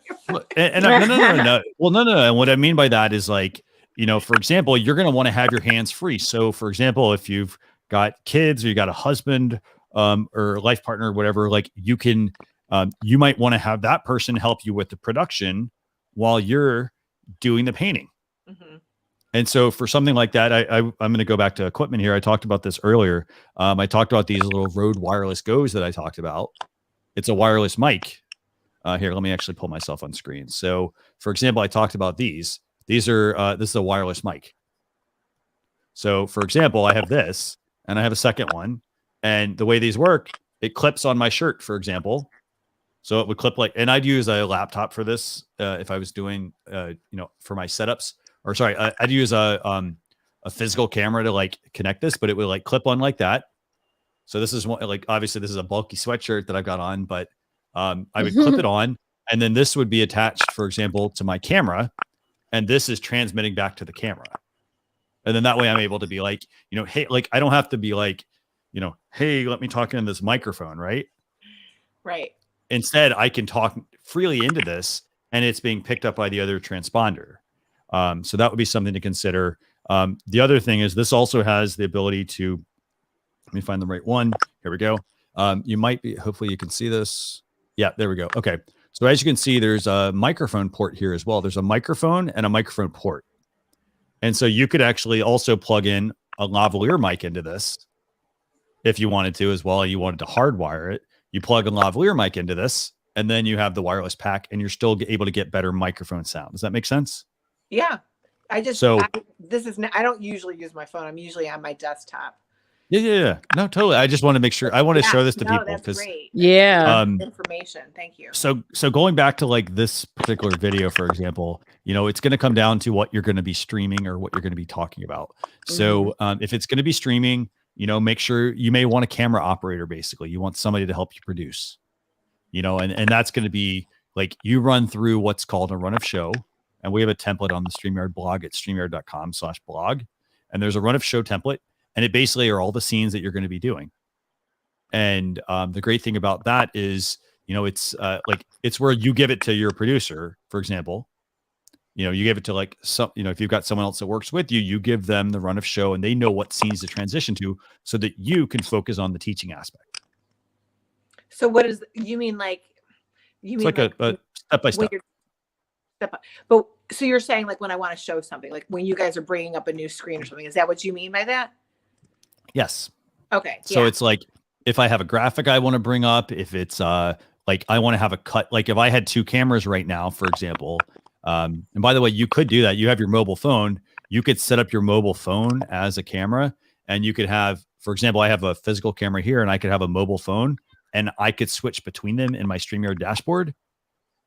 So that's where, like, if I was like, hey, Latisha, can you switch the camera angles? She could do the camera switching while I'm showing something. Yeah. Got that. I have a StreamYard question for you. So when I bring up when I have a big group, like if I'm selling tickets and I get a lot of people, I definitely have someone, but with my little weekly subscribers, I usually do it myself, but I always bring them on camera so they can share their artwork. And, like one of the questions I have is when I bring something up, let's say I'm putting up an image, I want to be able to control where it's coming up instead of like in the middle of the screen. I can't do that, right? I can't do flush right, flush left, or does that, like, I can't change where my logo appears. Right. So, so the thing is, we always try to make it, we always build around ease of use. So, if people can just move things all over, then it can mess up the experience. Okay. So, but here's the thing, there are various scenes that you can switch between. So I'm going to actually just switch some of these. So like, on your StreamYard dashboard, underneath the bottom, you have the ribbon of different views, right? Mm-hmm. Mm-hmm. Wait, okay. Ribbon of different views. I don't know. Here. Okay. So let me do this. I'll share my screen. Let's do that. And by the way, future cars, I see it in the backstage area waiting. We will bring you on here in a couple minutes. Yeah. Okay. I don't want to be a hog. You guys help me a lot. No worries. I want to make sure that, where did it go? Let's see. I have to tell you, StreamYard, the reason why I love it is because it's so simple. So I don't, I love it because I can use it, and I am not into technology. Yeah. It's so user friendly. By the way, we also have a webinar as well. So if I'm just throwing this out there, I don't know your level of experience, but we do have a webinar you can sign up for as well. You're welcome to PM me, by the way, and I can send you all this stuff. Okay. But I'm happy to answer those questions and like also kind of direct you a little bit on things. Okay, so this is the StreamYard dashboard right now. And what I'm talking about are these ribbons, this ribbon right here. Okay. So it's do you see that? Oh, so yeah. it's basically, it's this. Okay. So I'm just going to switch between this. So like, for example, if I wanted to put myself on camera, I'm going to just click on this and solo myself. Mm-hmm. I have this view as well. So this is going to be all three of us. And then you can switch between the various views that are there. So I'll go back to this one. So basically, as you click on these, they're going to move your things into position. Now, one thing to remember, you can also click and drag people around to different places. Yeah. Oh, I did not know that. Okay. So, for example, if it's the three of us right now, and I'm like, hey, I'm going to just drag you around. I'm going to move you and Latisha. I'm going to just move us this way. But don't get trigger happy, because a lot of times people love StreamYard, but they keep switching the screens and it hurts the viewer's eyes. It's like a lot of switching going on. Mine has stayed the same for a year. Okay? Yeah. I didn't even know I could do that. Yeah, awesome. Yeah, good tip. Thank you guys so much. Oh, you're very welcome. And just a quick point, Adam's Exploits here makes a comment about run of show. It's invaluable when doing live stream, especially when interviewing guests. So it's, it's what scene you're going to pull up. For example, if there's, you can build your show as simple or as advanced as you want. That's right. So if you bring up a, for example, if you're like, hey, I'm going to have a sound effect that gets played, then that's a more advanced thing. You want to do a sound effect. That's part of the run of show. Hey, when this person comes up, we want to play this sound effect or this audio clip, or we want to bring up this overlay and so forth. But you don't have to like script out everything. I mean, I tell people all the time, when I first got started, I had a stack of note cards, and it was exactly what, like, if you watch any of my shows that I do, it's like, okay, I have an intro graphic, I have an intro video that I do, I'm on screen, then it's, shared screen. Like, so everything is like note cards, and I can just move them around and figure out what I want the show to look like. And then I build it that way. Yeah. And if you're just getting started, it's like what I used to do at the beginning. I used to have note cards too, but my note cards had on it what I have to talk about before I hit the end live button, because I will ramble. So I would just use those as cues to keep me on track. It's like, okay, you got to make sure you say the link every 5 minutes or whatever. So it just makes it more streamlined and more easier, when you go live. Okay. I don't want to take up too much time. When I bring a guest on, and I send them the email that tells them how to use the stuff, when they come on, like I had the Cleveland Aquarium come on as a guest, and their sound was like screeching. Oh, what is the cause of that? First question I would ask is, are people wearing headphones? Yeah. He did not have headphones on. So here's what can happen. So there's a feature. There is a feature in StreamYard. If you click on cam mic and go under audio, there's echo cancellation. And so, for example, if one person has headphones on, the other person doesn't, and this is what our audio engineers have told me. So basically, like, you have a wave pattern that's going up and down, right? And then you have another one that's going down and up, down and up, down and up. Like, they essentially can cancel one another out. So you want to have people wear headphones. Like, I always recommend people wear headphones. And if they don't, check the box. I think my box is always checked, but the interesting, so he was a special guest, never came on before, but all of my regulars who came on to show their artwork, no one had that issue with the sound. I might have had my ear pods in, but I know but none of my kids really wear earphones. So he was the only one that had an issue. That's all. It was just, I didn't know if there was, other than the earphones. It can be a couple things. It could be earphones or headphones. It could be that, for example, some people will open the window and they'll have the StreamYard open as well, the backstage. And so when they're doing that, what's happening is the sound is coming out and then it's coming back in, and that can create some of that as well. I will say this: we have a great support team, actually. So I know, and by the way, NLTMW says use headphones and turn that feature off. Yeah. So you want to experiment a little bit with that and see what works and what doesn't work on that. To both your point and to this person, Christian Astudillo as well.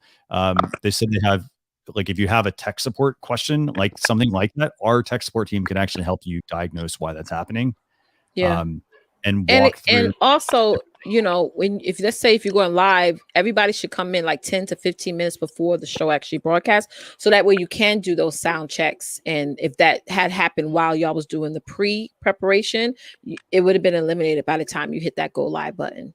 Thank you. And I will tell you, your help team, oh my gosh, within minutes, they have always helped me. Within minutes. Yes. When Facebook started Facebook Live and I was so lost, they helped me so many times. I can't tell you. That is awesome. So I do want to say, all right, do you have can you look at my YouTube channel for a second and just tell me? Sure. Yeah. Future Cars, give me 2 seconds. I promise. Thank you very much. Sorry, yes, guys. we'll do that. Oh, no. Trust me. The whole point of this is to help people. Okay. So, if you have issues or you have questions, I mean, I'm more than happy to I just spend want to time make sure helping. it's self-explanatory. Now I know I don't pop up when people search for it. So I get that. Okay, so what's your YouTube channel? I'm going to go to YouTube. Artist at Heart Paint Party. Okay, so Artist at Heart Paint Party. Okay, great. Let me pull that up. So for starters, you do show up very, very good for a basic search for the title. Okay, so let me pull this up. Okay, so and just a couple of quick points. Before I review this and bring it up on screen, I just want to make sure I answer a couple of questions that people had. Mike was asking real quick about iPhone users on StreamYard that have a clicking sound. I think that is an issue with not having do not disturb on. I know when I started streaming years and years and years ago, there was always an issue where this was before I was even using StreamYard. If there was any sort of notification that came through, it was basically causing it to like a blip. And that was causing some of that clicking potentially. The other thing also, if you ever get people like that, just have them exit the studio and come back in. Sometimes it's, there are iOS bugs as well that we have to work around. So I know at one point we had one where people would come in as a robot and then all of a sudden, they'd have to wait. It depended on the version of iOS and could not be fixed until Apple fixed their issue. And that, and then you had to get people to download the software. So it could be, I just have them leave the stream and come right back in. Usually that should fix it up. Okay. And Darren, thanks a lot, by the way, for helping out underwater with that issue as well. Okay, I got your channel pulled up. Let's go ahead and do this. Let's pull your channel up.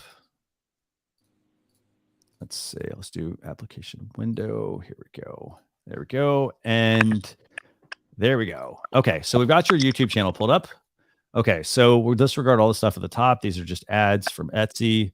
Okay, cool. So here's your YouTube channel. This is what I saw. I saw that there's a fair amount of competition, a low amount of search volume for your terminology, and then the most used tags when I just search for your Artist at Heart Paint Party. Okay. So here's your channel. You got 42 videos, 1,200 subscribers. Okay. And you've got 103, 83 free love online paint night. Let's see. So you've got Christian, quick question. Yeah. How did you get those stats on the side of the screen, on the right side of the screen? This little thing here. Okay, so this is using the TubeBuddy tool that I talked about earlier. Oh. So TubeBuddy, it's a free tool. It's free, but there's different tiers based on what they're going to give you access to. But it's a very, very, very handy tool because it does some really cool things. It allows me to do things like this. So for example, let's say I had multiple YouTube channels here. I could click on view details and it's going to load and I'm going to be able to see all of the tags that you're using for your videos. In this case, there's no tags. There's 5 tags on this one. Hopefully I can count. Yeah, 5 tags. There's none on this one, none on this one, etc. Yes, I didn't know what I was doing. No, it's fine. No. Trust me. There's 3 here. A lot of people overlook this step. It's not a big deal. It's important to focus on, but it happens to everyone. So, okay. So I'm going to go into your channel. So the good thing is you've got some playlists set up, which is good. We've got uploads, popular uploads, past live streams. So I'm kind of thinking here that you need to set up some different shelves. So are all your paint or all you can have 10 of them, but are they all the same or what are we making here? No, they're all different. They're all okay.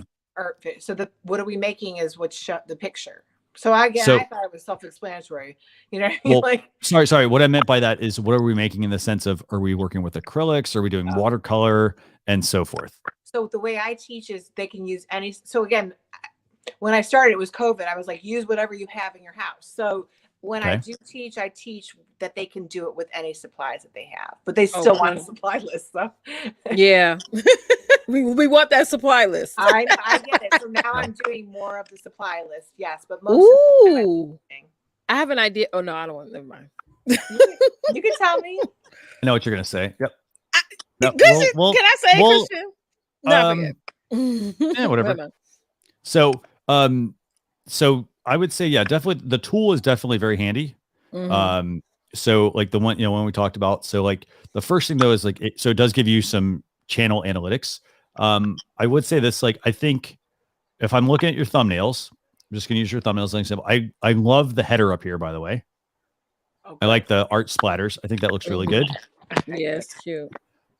Remember, so I know you're sending them back to Facebook. The question is, do you want to, do you want to send them to Facebook?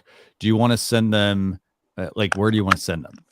Well, I would love it if they went to my website and subscribe, but on Facebook, I have a free group where they have like free printable templates.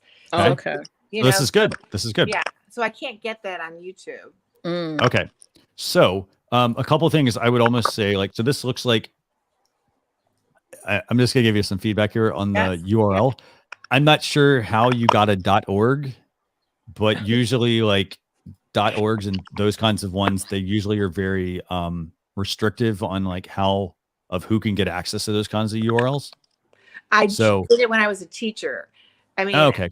And then again, I didn't know this was going to happen, so I went, and then I was on the news and stuff, and it was recommended that I just keep the same website. Okay, cool. So I have had that website for several years. That's good that you have the .org, because most of the time it's not a publicly available. Like they have to be very specific about who can get those kinds of domains, or like .edu and .gov and all that sort of stuff. Yeah. Okay. That's true. So I'd say, like, from a playlist standpoint, I would definitely say work on the shelves. So like if you're going to be doing live streams, put the upcoming live streams at the top. And then for some of these other ones, like, okay, so we got past live streams.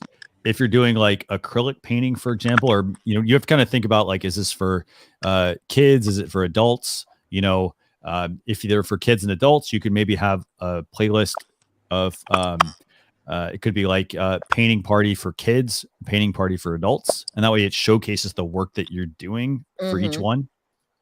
And then I think for your thumbnails, if it were me, I sort of like, what do you think, Latisha?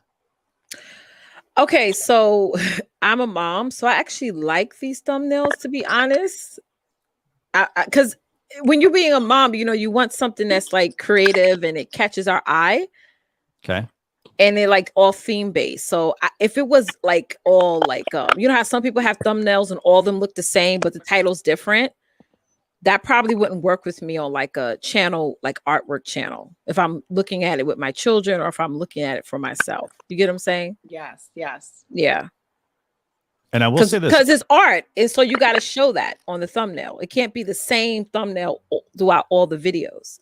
I will say what I really like. I'm looking through these, and I initially was gonna be like, oh, I like the one, for example, this safari one. I was like, oh, I like that, right? And then I got scrolling, and I'm like, you know what? I like these. Yes. The ones where you have your logo, your icon on there. Oh, yes, like a cartoon you got that character. one, yeah. Then you got this one right here. You're telling people what they're gonna make. You've got this one as well. Like, I personally like those. I think they look really good. Yeah. I like how subtle it is. Because it also, like, it tells me what I'm going to learn. And one other thing to think about with your, with this kind of video. So for example, this was streamed. So I see you put the time and the date on there. I don't know if I would put that on there. And the reason is, so I don't know if I'd put the time and the date on there. And the reason is this, it's temporary. Yeah. So I would almost tell them, what are they going to make? Like jellyfish and jack-o'-lanterns, for example. So it could be something like if it was paint at home or a painting party, jellyfish and jack-o'-lanterns. Does that make sense? Yes, absolutely. Yeah. I was looking at them like, oh, I got to change these thumbnails. Absolutely. So Wild Wednesday. Yeah, I get it. Don't be afraid to go back to your videos, by the way. Don't be afraid to go back to these and change these thumbnails. So go back, I'd say go back, change the thumbnails. And then I would even consider adding a hashtag to that image as well. Excellent. Yes, I will definitely do that. Because remember, like these are very small. Like, so there's they are small. And then also, I mean, so Adam's Exploits makes a comment about is there too much text? I mean, I think if it were me, I would look at what other, I like your combination of your logo and what you're actually painting. Because watch this, when I hover over this, I see you and I see what you're doing. And so yes. So I like that. I really like that a lot. I would say experiment with that. Now that is one thing that's a really good thing actually. So one other thing about TubeBuddy, by the way, that you can do for your live stream is this. And by the way, Darren says also big fonts, little text, big smiley faces, show teeth. Yeah. But one really good thing about TubeBuddy, by the way, is that you can actually do A/B testing on these thumbnails. So you can upload 2 different thumbnails. You could make one that is just the artwork, for example, and you could do another one where it's got all this text on it, and then it'll do an A/B split test for you and help you pick the best one to use. Wow. Okay. That's great. Yeah. That's the first thing I do. Now let's do this. I'm going to open one of these. For example, I'm looking at this one that got 16,000. And I'm looking at like some of the other videos. I'm like, oh, you got like 105, for example. 105 is still a good number. But the question is like, and this one's actually pretty good too. I like that you're showing the people like what people made, for example. That's even good too. So let's just go back to like one that which one do you want to pick, Latisha? I like the one with the fish. Like the fish are kissing. That's the one that just caught my eye right away. All right, so that's the one that starts with this the sound problem. So, so here's what I'm going to do. I'm going to pause. I'll have the sound muted. So tell me about the sound problem you had. Well, I have a 5-minute start thing in the beginning. What do you call it? Countdown. So you might want to roll up 5 minutes. The guy, my guest did not come on early, so when he got there, I brought him right up because they were trying to. Well, it doesn't matter. But anyway, so as soon as he came on, it was just really bad. And you can't really understand him. And he was talking about the fish. So, and even when I spoke, then it was like, echoey. So if you go in about 5 or 6 minutes, you'll see what happened. So what I'm going to do is I'm not going to play that because I don't want to get our, I don't want us to get flagged or something. But just something to pay attention to there is, going back to what Latisha said, we should always try and have people come on early.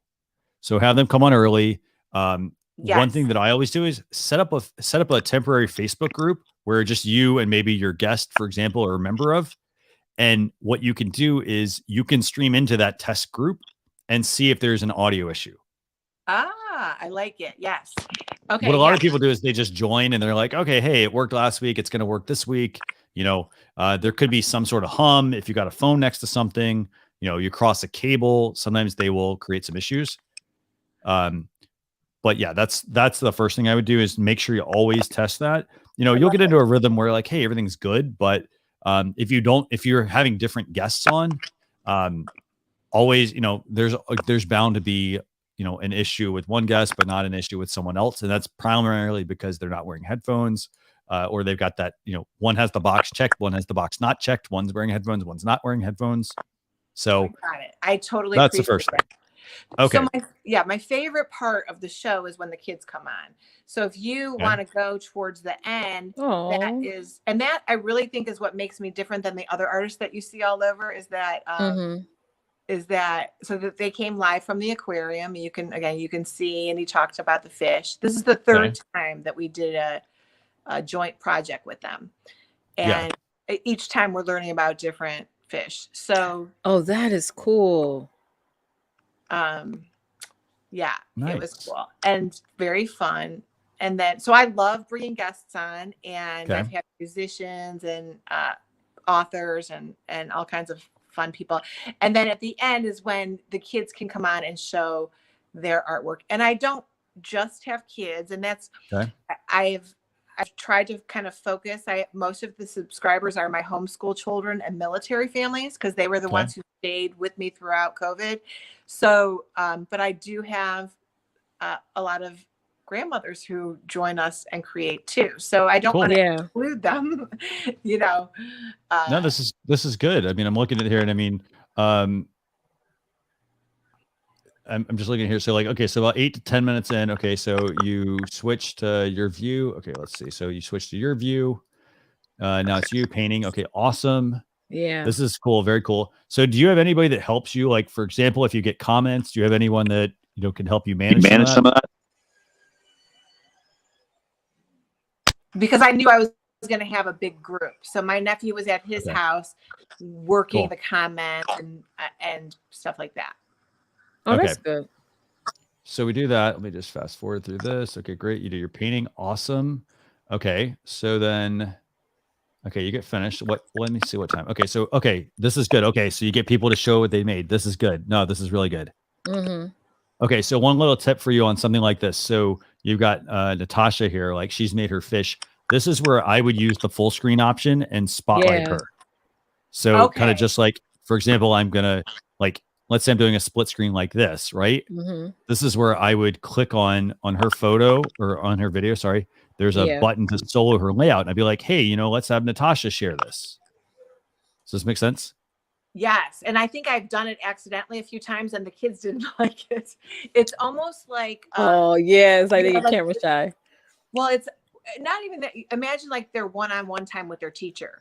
So when I'm not on with them, they're like, where'd you go? Yeah. So it's almost like their communication with me. I don't think they like it when I'm not there, but I do. I like seeing them big, but I'll definitely try it again. Or you could be like, Jimmy, would you mind if I put you on the screen full view? And like, sure, you know. Or you can almost say like, oh, hey, it's show and tell time or something like that. Or like, you know, hey, we want to see what you've actually been doing. So I would do something like that. Mm-hmm. And then let me go back this real quick. So you do that. So like, I mean, because this is beautiful artwork you've got that everyone's made. We should make sure we try and show it off if they're open to it. So I think these are all really good. And then, you know, back to some of the points, like, so I think this is really good. And then, you know, I don't know if after this, if you've planned anything out, if you're like, this is what we're going to make next week. I think that might be what this is. Do you have that or no? Yeah, I do. I think that's what I was holding up the penguin. Yes. That's good. So I'd say like, if you're done with that one, then you need to be building to the next show. Hey guys, you know, thanks a lot for joining us for, this week's paint party, for example, if it's once a week or whatever. I would then go and tell them like, you know, hey, subscribe to the channel, like this video, subscribe to the channel, click the notification bell, and then drive them to this second, or encourage them, join me whenever I'm joining next, like next Thursday at 10 o'clock or something like that. Right. Yeah. And just off the top of my head, because I know here in New York, they have tons of rules and regulations when it comes to streaming with our children. Are you giving this for future references? Are you giving the parents any consents to sign digitally to showcase their kids, or no? They every parent is usually right. You got to think kids are not on Facebook, right? Mm-hmm. So it's usually the parent's account, and 99.9% the mom's right there. Right there, got it. You could see the mom like running the camera. Yeah, I did see her in the background. Yeah. Usually they don't want to come on, but I have again in a year the kids love coming on camera and the mothers don't. I love what you do. I love it. So I've done no consent. I love what and again, you do. The ones that have they actually love being on camera, and then they love watching the replay because they're into that already with the devices and stuff. I'm honestly saying this is I love what you do. I really do. I'm going to be checking you out. Yeah. Oh, and thank you. And your son should watch because so now so many parents are concerned about schooling that I've incorporated a lot of literacy art lessons. So that will help. Yeah. Thank you guys so much for all of your information. One last tip for you. So Michael suggests also after the live stream. So you remember how we were fast forwarding through this and there's like an intro and then there's like the point where you're actually painting. And then there's the part where like, now it's like the show and tell time with the kids. You should consider going in and adding chapter markers. Yes. And these are added in the description of a video. Yeah. I don't even know Let me see if I can show you what that looks like. So let's say at minute 14, you started to get them to draw. So you'll go into the description, you'll type 1-4, the what's that thing? The dot, and then then 0, and it goes straight to that video. And you put the name next to it. Christian's gonna show you. Go ahead.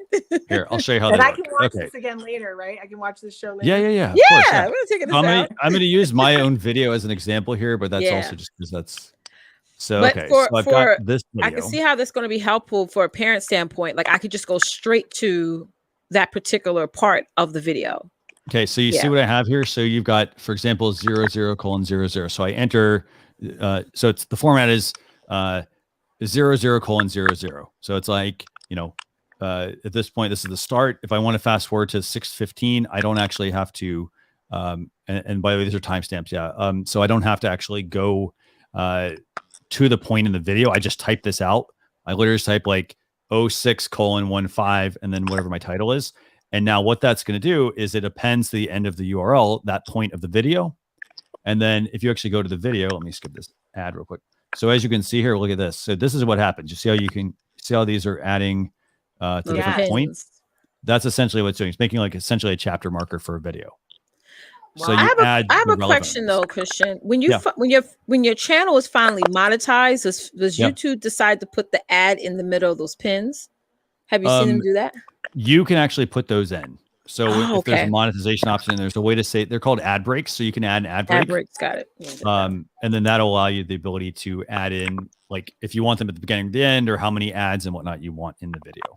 So that's what I would recommend doing. Also, I think Michael makes a really good point on that, to make sure that you go do that. But do me a favor, send me a private message on Facebook. We can chat more. Okay. Thanks so much, you guys. Anytime. Okay. Awesome. Bye. Future Cars. Thank you very much. Yes. You're amazing. Okay. So we're close to the end of the stream. We're not there yet. I like her. I'm going to bring on Future Cars and we're going to talk. Let's see what question Future Cars has. And then don't forget, we are going to do a giveaway at the end of the show as well. So we'll I already have it queued up. Awesome. So let's bring Future Cars in. Future Cars, how you doing? I'm doing well. I'm doing splendid. How are you? I'm fine. Good. So do me a favor. Tell us who you are, what your show is about, and then what questions you have. I just wanted to share a hack that I was watching. This lady called Melanie. Okay. It was about transparent countdowns, and then I was also watching this man called Scotch Fisher. Mm-hmm. Okay. So, so what she did is that she went into, like, she was talking about the whole how she made the transparent countdown. So I'm going to share my screen, right? Yeah. Okay. Yeah. And yeah, I think I know who you're talking about. I think you're talking about my friend Melanie. Yeah. So Melanie she Diane, went. Okay. Yeah. So they went here. Yeah. Okay. So she went into. She went into Canva. She said she created like a. She created like a template. So when I was doing mine, I was like, let me try to do a Zoom virtual background, right? So I started from the beginning. I went into Canva. I started from there. And then, as you can see, this is what I did. So when I went into Canva, I put a background. I just followed everything she did on the screen. I put a background. I went into elements right over here. I put movement of shapes. Like I put like a rectangle and like something movement. Okay. And then I downloaded it as a video. Okay. I downloaded it as a video. So now I went into Scott. What's his name again? Scott Fisher. Not sure. Yeah, not sure. Yeah. And then I was looking at his video. He said there's a way to put a countdown in StreamYard. I mean in OBS. Right. Yeah. So I did that process. So now let me share my screen real quick. So now we are in OBS. So now when you have downloaded the video from Canva, you're gonna probably come to the ad scene, you take the media source. So let me just go ahead. I know some people cannot see it, but let me try. Let me take what I did. Yeah. Okay. You know? Okay. Got it. Okay. Yeah. So what you're basically doing. So by the way, what he's doing is he is he's doing this in OBS, and then he's going to bring it into StreamYard, I think, right? Mm-hmm. Yeah. So now I was on his channel, and he said there's a way to do that. Now let me show everyone what I did. So what I did was that I went into this upper section and I clicked tools. Yeah.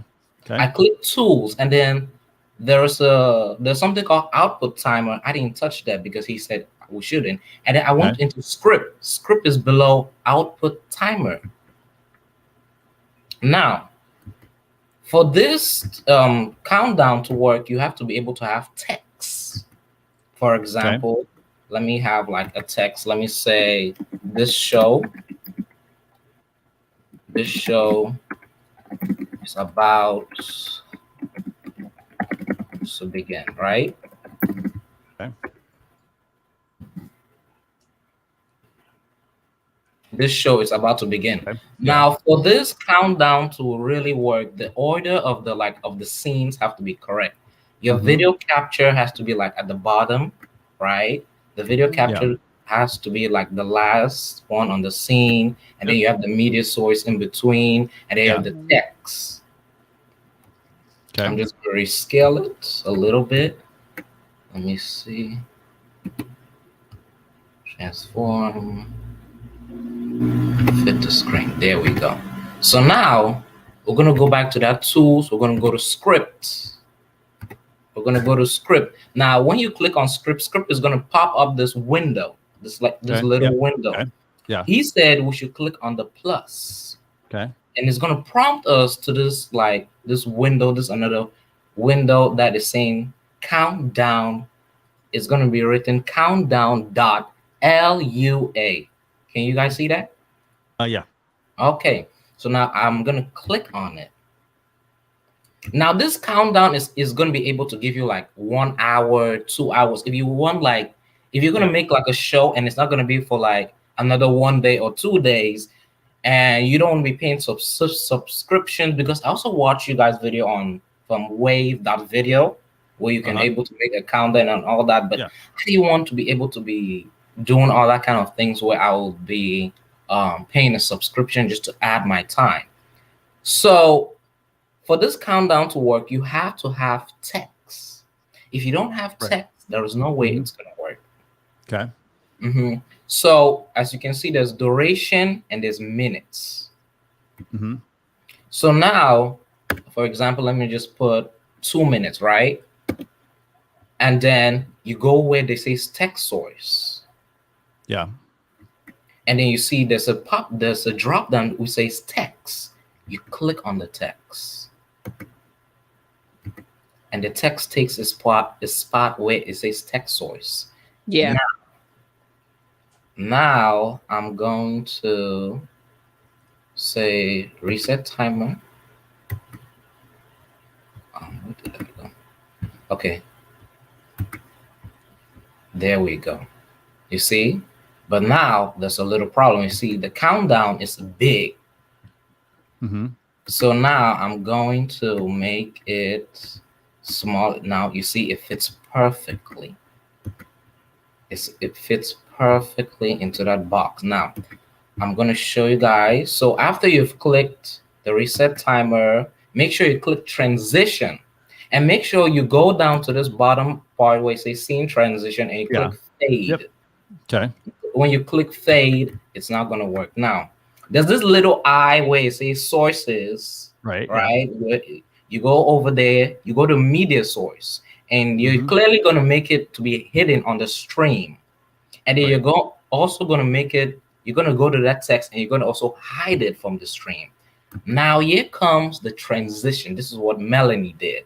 For her, she probably just went and did she went to Canva, she cropped out the videos. I was watching the video again. She cropped the video. She did all this kind of hacks. And I also knew that live streaming pros, you have to go pay for the countdown and all that. Right. Yeah. I didn't want that kind of method. So for this to work, you have to first make your video capture source to be the last one. And then what you're going to do is now you're going to make your video capture. Yep. You're going to make a transition, and then you're going to go back to the media source and text. And you're going to unhide it from the stream. Right. There we go. Now watch what's going to happen real quick. There we go. You see me on the background? Yeah, you should definitely make a video and share this in the StreamYard. That is what she did and what he did. I just combined everything together. Yeah. Okay, cool. Awesome. No, this is good. Yeah. Very cool. Yeah. Yeah, do me a favor. Yeah, if you have make a video on that, yeah, it'd be I think that'd be a good idea. This is a way to make another countdown timer that you want to bring into your live stream. Yeah. So this one's using OBS, bringing it back into StreamYard, so you could do that very easily. But no, I appreciate the StreamYard. You would just start the virtual camera and all those kind of things. Even Michael Daniels was on that live stream. Right. Exactly. Yeah. I'd say this. I mean, yeah, like again, I mean, don't complicate your streams, everyone. Like you can easily do this to if you're like, hey, I want a countdown timer, this is one option. I also have some that we have in the StreamYard dashboard, like the ones that we saw in this show. We can put those up as well. I mean, there's, the thing is, you don't want to complicate the live stream. That's the key thing here. So you can go that route. You can go with the other one. It really depends on what you're looking to do. Remember, I mean, it's not like you're putting a lot of time in for not a lot of you're putting a lot of time and a lot of effort into something that's going to be viewed maybe for 15 to 30 seconds at the most. But it really depends on what your stream's about. So yeah, I appreciate you sharing that though. Thank really you. do. That was very good. But I have a question, right? So I'm looking into light to be going to be using StreamYard, and the lights in my house are not enough. I want to be I like my skin color to be really shown. Sometimes I'm forced to go into the video capture and use all those kind of things. So what do you recommend? Because I didn't want those big camera, those big lights that Latisha has all over the place, not to be I wanted something small, something I could just put on the camera and I'm able to be seen. My tone of my skin can be seen. Yeah. Well, what I have is a simple ring light. Yeah, what I have is a simple ring light. It's just it goes over it's up and it goes like this, a little bit over me. And that just brings the lighting down. And being the fact that we're people of color, it's good to get the orange shading. Exactly. There because then that will frame out our face a little bit. And that's simple setup with that. Yep. Because we wear glasses, so if you put the light directly in front of you, it's going to reflect off the glasses. But as you see, if I go like this, then you'll see it because it's angled. So I'm looking forward, and you won't see the ring around my glasses. Okay. Yeah, and that's gonna be one of the challenges. Yeah, like you can I'm using a ring light as well right now, but it's also going to depend on this. So one thing you mentioned was hey, can I put a light on top of my camera? You could do that, but you are going to have to figure out how far that camera is going to be out. So for example. You don't want it too bright. So you may want to use an Elgato, they make a key light. It's a really good light. It's very small as well. So it doesn't actually take up a ton of space. So because heat dissipation is also really important for lights. You can also go with some hardware hacks if you go to a Home Depot or a Lowe's. And a lot of people will buy the clip-on lights and they'll put those on and then they might put something over the light to diffuse it. Yeah, I started with a clip-on light. Yeah. That's what I started with. There's lots of options. I mean, but really it's going to come down to budget. I mean, they're super small ones, but you have to remember, if you're going to use a super small light, it's going to have enough lumens to put enough light out. And if you don't have enough light, if it's not strong enough light, then, it's really not going to do much of anything. So you kind of have to look at your space as well that you're working in. For example, right now we're seeing your computer screen, I think in your glasses. So it might mean, that might mean hey, I need to, if I have a second monitor, I lower my computer screen. Do what? Sometimes I don't use the glasses. Yeah. So adjusting that, or the other thing is also changing the placement of the lights as well. Yeah. So you could put you could move the lights up and then angle them at different angles instead of having them come in directly into your glasses. By the way, we did talk about that actually also on Learn with StreamYard yesterday. Yeah. Actually, yesterday, yeah. We talked about camera positioning. And I'll actually drop a link to this. It's all about camera positioning. But yeah, that was a good our guest, Kevin Colby, he actually was on and he was talking about, he has glasses and he was talking about different positions for your camera to get that framed. But then we also talked about like lighting, because it was a question that came up about how do you adjust it for glasses and things like that. And so we're gonna have more on that, but it was definitely a topic that he talked about that was it was a good topic actually. So okay. But thank you very much for joining us. We really appreciate it for sharing that tutorial. So awesome. That's a great hack, for 1 hour countdowns and all those kind of things. And thank you for that camera option. You're welcome. Anytime. Okay, bye-bye. Hopefully we'll see you next Saturday. Yeah, I will be there. Awesome. Thanks. Great. Very cool. So it is now up to it's time for our giveaway, right? What are we going to give away today, Latisha? Oh, Coach Erica want to know real quickly, what type of camera are you using? I'm using the Sony A6400. Where did I miss that? Did I miss that question? There we go. Yep. I've got the A6400. It's got a Sigma lens on it. I'll send you a link to it. Just do me a favor. Send me a private message. I'll send you the exact things I use. Yep. And I'm using a Logitech camera and a lens. And you've got a Logitech. Which Logitech do you use? It says HD 1080p. Okay, so you're probably using the C920, I'm guessing, or the 922. Yeah. The 922, I think I'm using. Yep. Nice. So yeah, lots of options. So now we're gonna do a giveaway though. For those of you that are still watching, I want to thank you. So yeah, Darren, sorry, I'm using a Sony A6400, and then Latisha's using a Logitech, I think the 922. I think that's what you're asking. So awesome. This is really good, actually. By the way, Michael, I'll work on that as well. I only so many hours in the day, but I'll do my best to work on that. Yeah, we have a lot. So we're gonna do giveaways. So what are we gonna give away today, Latisha? Let's do a cup. Do y'all want a cup? A mug? One of these? A mug? I said a cup. A mug. Okay, cool. Yeah, so we're gonna do a mug. And all you have to do, we're gonna put in #love StreamYard in the comments, and then Latisha is going to pick a winner. She's gonna randomly pick a winner. Winner, chicken dinner. So I'll leave that up here just for let's leave it up for a couple minutes. And just that's all you have to do to be entered for a chance to win that. All right, let me add y'all in. I'm doing that copy and paste feature. And what we're using is Wheel of Names. So do you want me to, let me know if you want me to pull Wheel of Names up. Okay, give me 1 second. It's going to get a couple more take people. Take your time. And make sure I don't have any double names in here. No worries.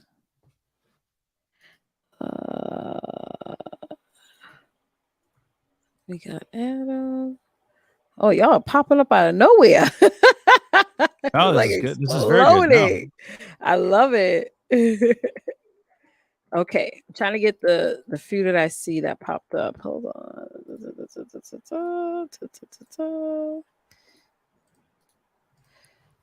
Okay, so I'm going to leave that up. And then while we're doing that, Darren says, do it by elimination. Yeah, that is another idea. What? Yeah, we could do that. So, we're going to use Wheel of Names.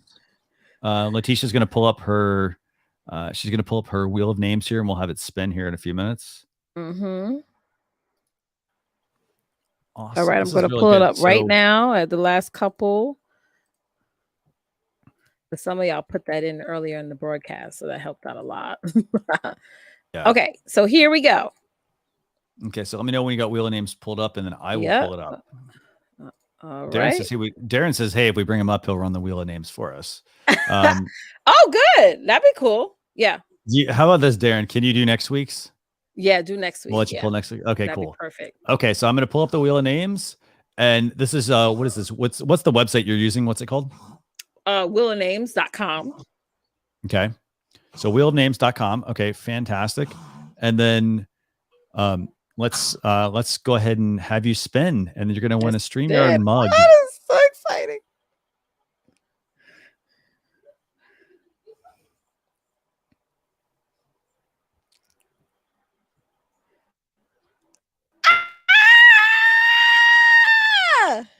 Who's our winner? Remy. Okay, cool. Remy, we've got a StreamYard mug for you. Do me a favor, just send me a private chat with your information, and I will get that mug sent out to you. Wow, that's cool. This will be pretty awesome. Yeah. So congrats. And yeah, I mean, this has been a really good show, by the way. So lots of really good questions. I learned a lot. Yeah, Adam, yeah, I mean, as far as there is a difference between the 6400 and 6100, but like part of it's that it streams in it does do 4K, the other one doesn't. But yeah, but for live stream, if you're just using it for live streaming, you don't necessarily need 4K at the moment. But yeah, no, congrats, Remy, on winning a mug. So this has been really good. I mean, so I just want to, I'll send this out. Just shoot me a private message. If anybody, if I talk with you during the show and it's like, hey, send me a private message, just do that. I will help you out, give you some direction on places to go, tools to look at, things like that. If you have questions, just a couple of quick notes, by the way, on our end. We have this YouTube channel.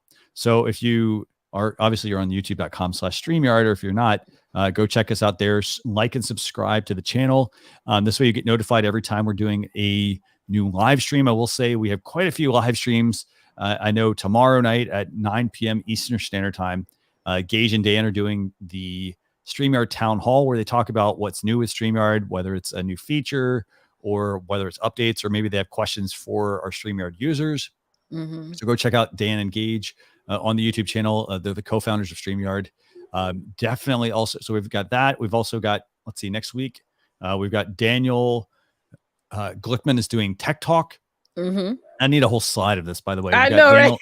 Sorry, on Monday. Sorry, I got to go back to this. So I got to start off. Sunday, we've got Gage and Dan doing the Town Hall. On Monday at 2 p.m. Eastern Standard Time, Julie is doing Live Stream Impact. So it's going to talk, in this case, they're going to be talking about using video to build relationships. So we've got that going on. We then have that's Sunday, Monday, Tuesday. Tuesday is going to be Daniel. He's going to be talking about how to enhance your live streams, some fun ways to do that. That's going to be at 11 a.m. Eastern Standard Time. We also then have, it looks like StreamYard Connect as well is going to be on about introverts. And that's going to be on be good. March 3rd. So I think that's Wednesday, I think, at 2 p.m. I think on Thursday, I think we have StreamYard Spotlight. I'm just, I don't have the exact show on that one, but we have StreamYard Spotlight. Then I think we have maybe something on Friday. And then also Saturday again, obviously next Saturday doing live stream reviews. So basically we have a show pretty much every single day. Every day. And just to help you guys, I'm going to just show you this real quick.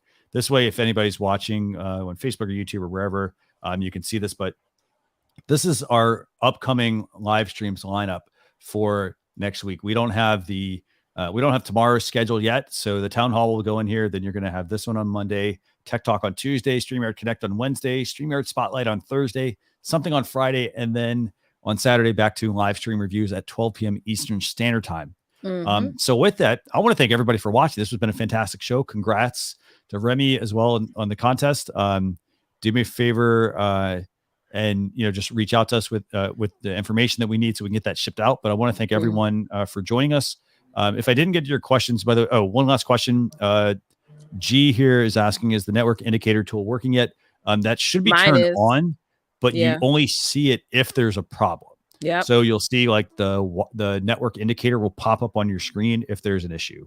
It's right next to like the timer. So mine was showing up yesterday because I was on my balcony and I was outside. So it did show up that I was out of range, or the stream quality wasn't good. So it's good. It's a really, really good feature that we know that the stream is not working right. Awesome. So with that, I'm going to wrap things up. And then, like if anybody, I'll try to go back and respond to the comments. Adam, by the way, just sent you my Facebook Messenger. Just send me a message there. But thanks a lot, everyone. We will see you all next Saturday, 12 p.m. Eastern Standard Time, 12 p.m. Eastern Standard Time, youtube.com, on the StreamYard channel, and also in the Facebook group. And that's at facebook.com/groups/StreamYard community as well, if you want to go tune in there. But thanks a lot for tuning in. Absolute pleasure, and happy live streaming. Yes. Thanks, everyone. Bye.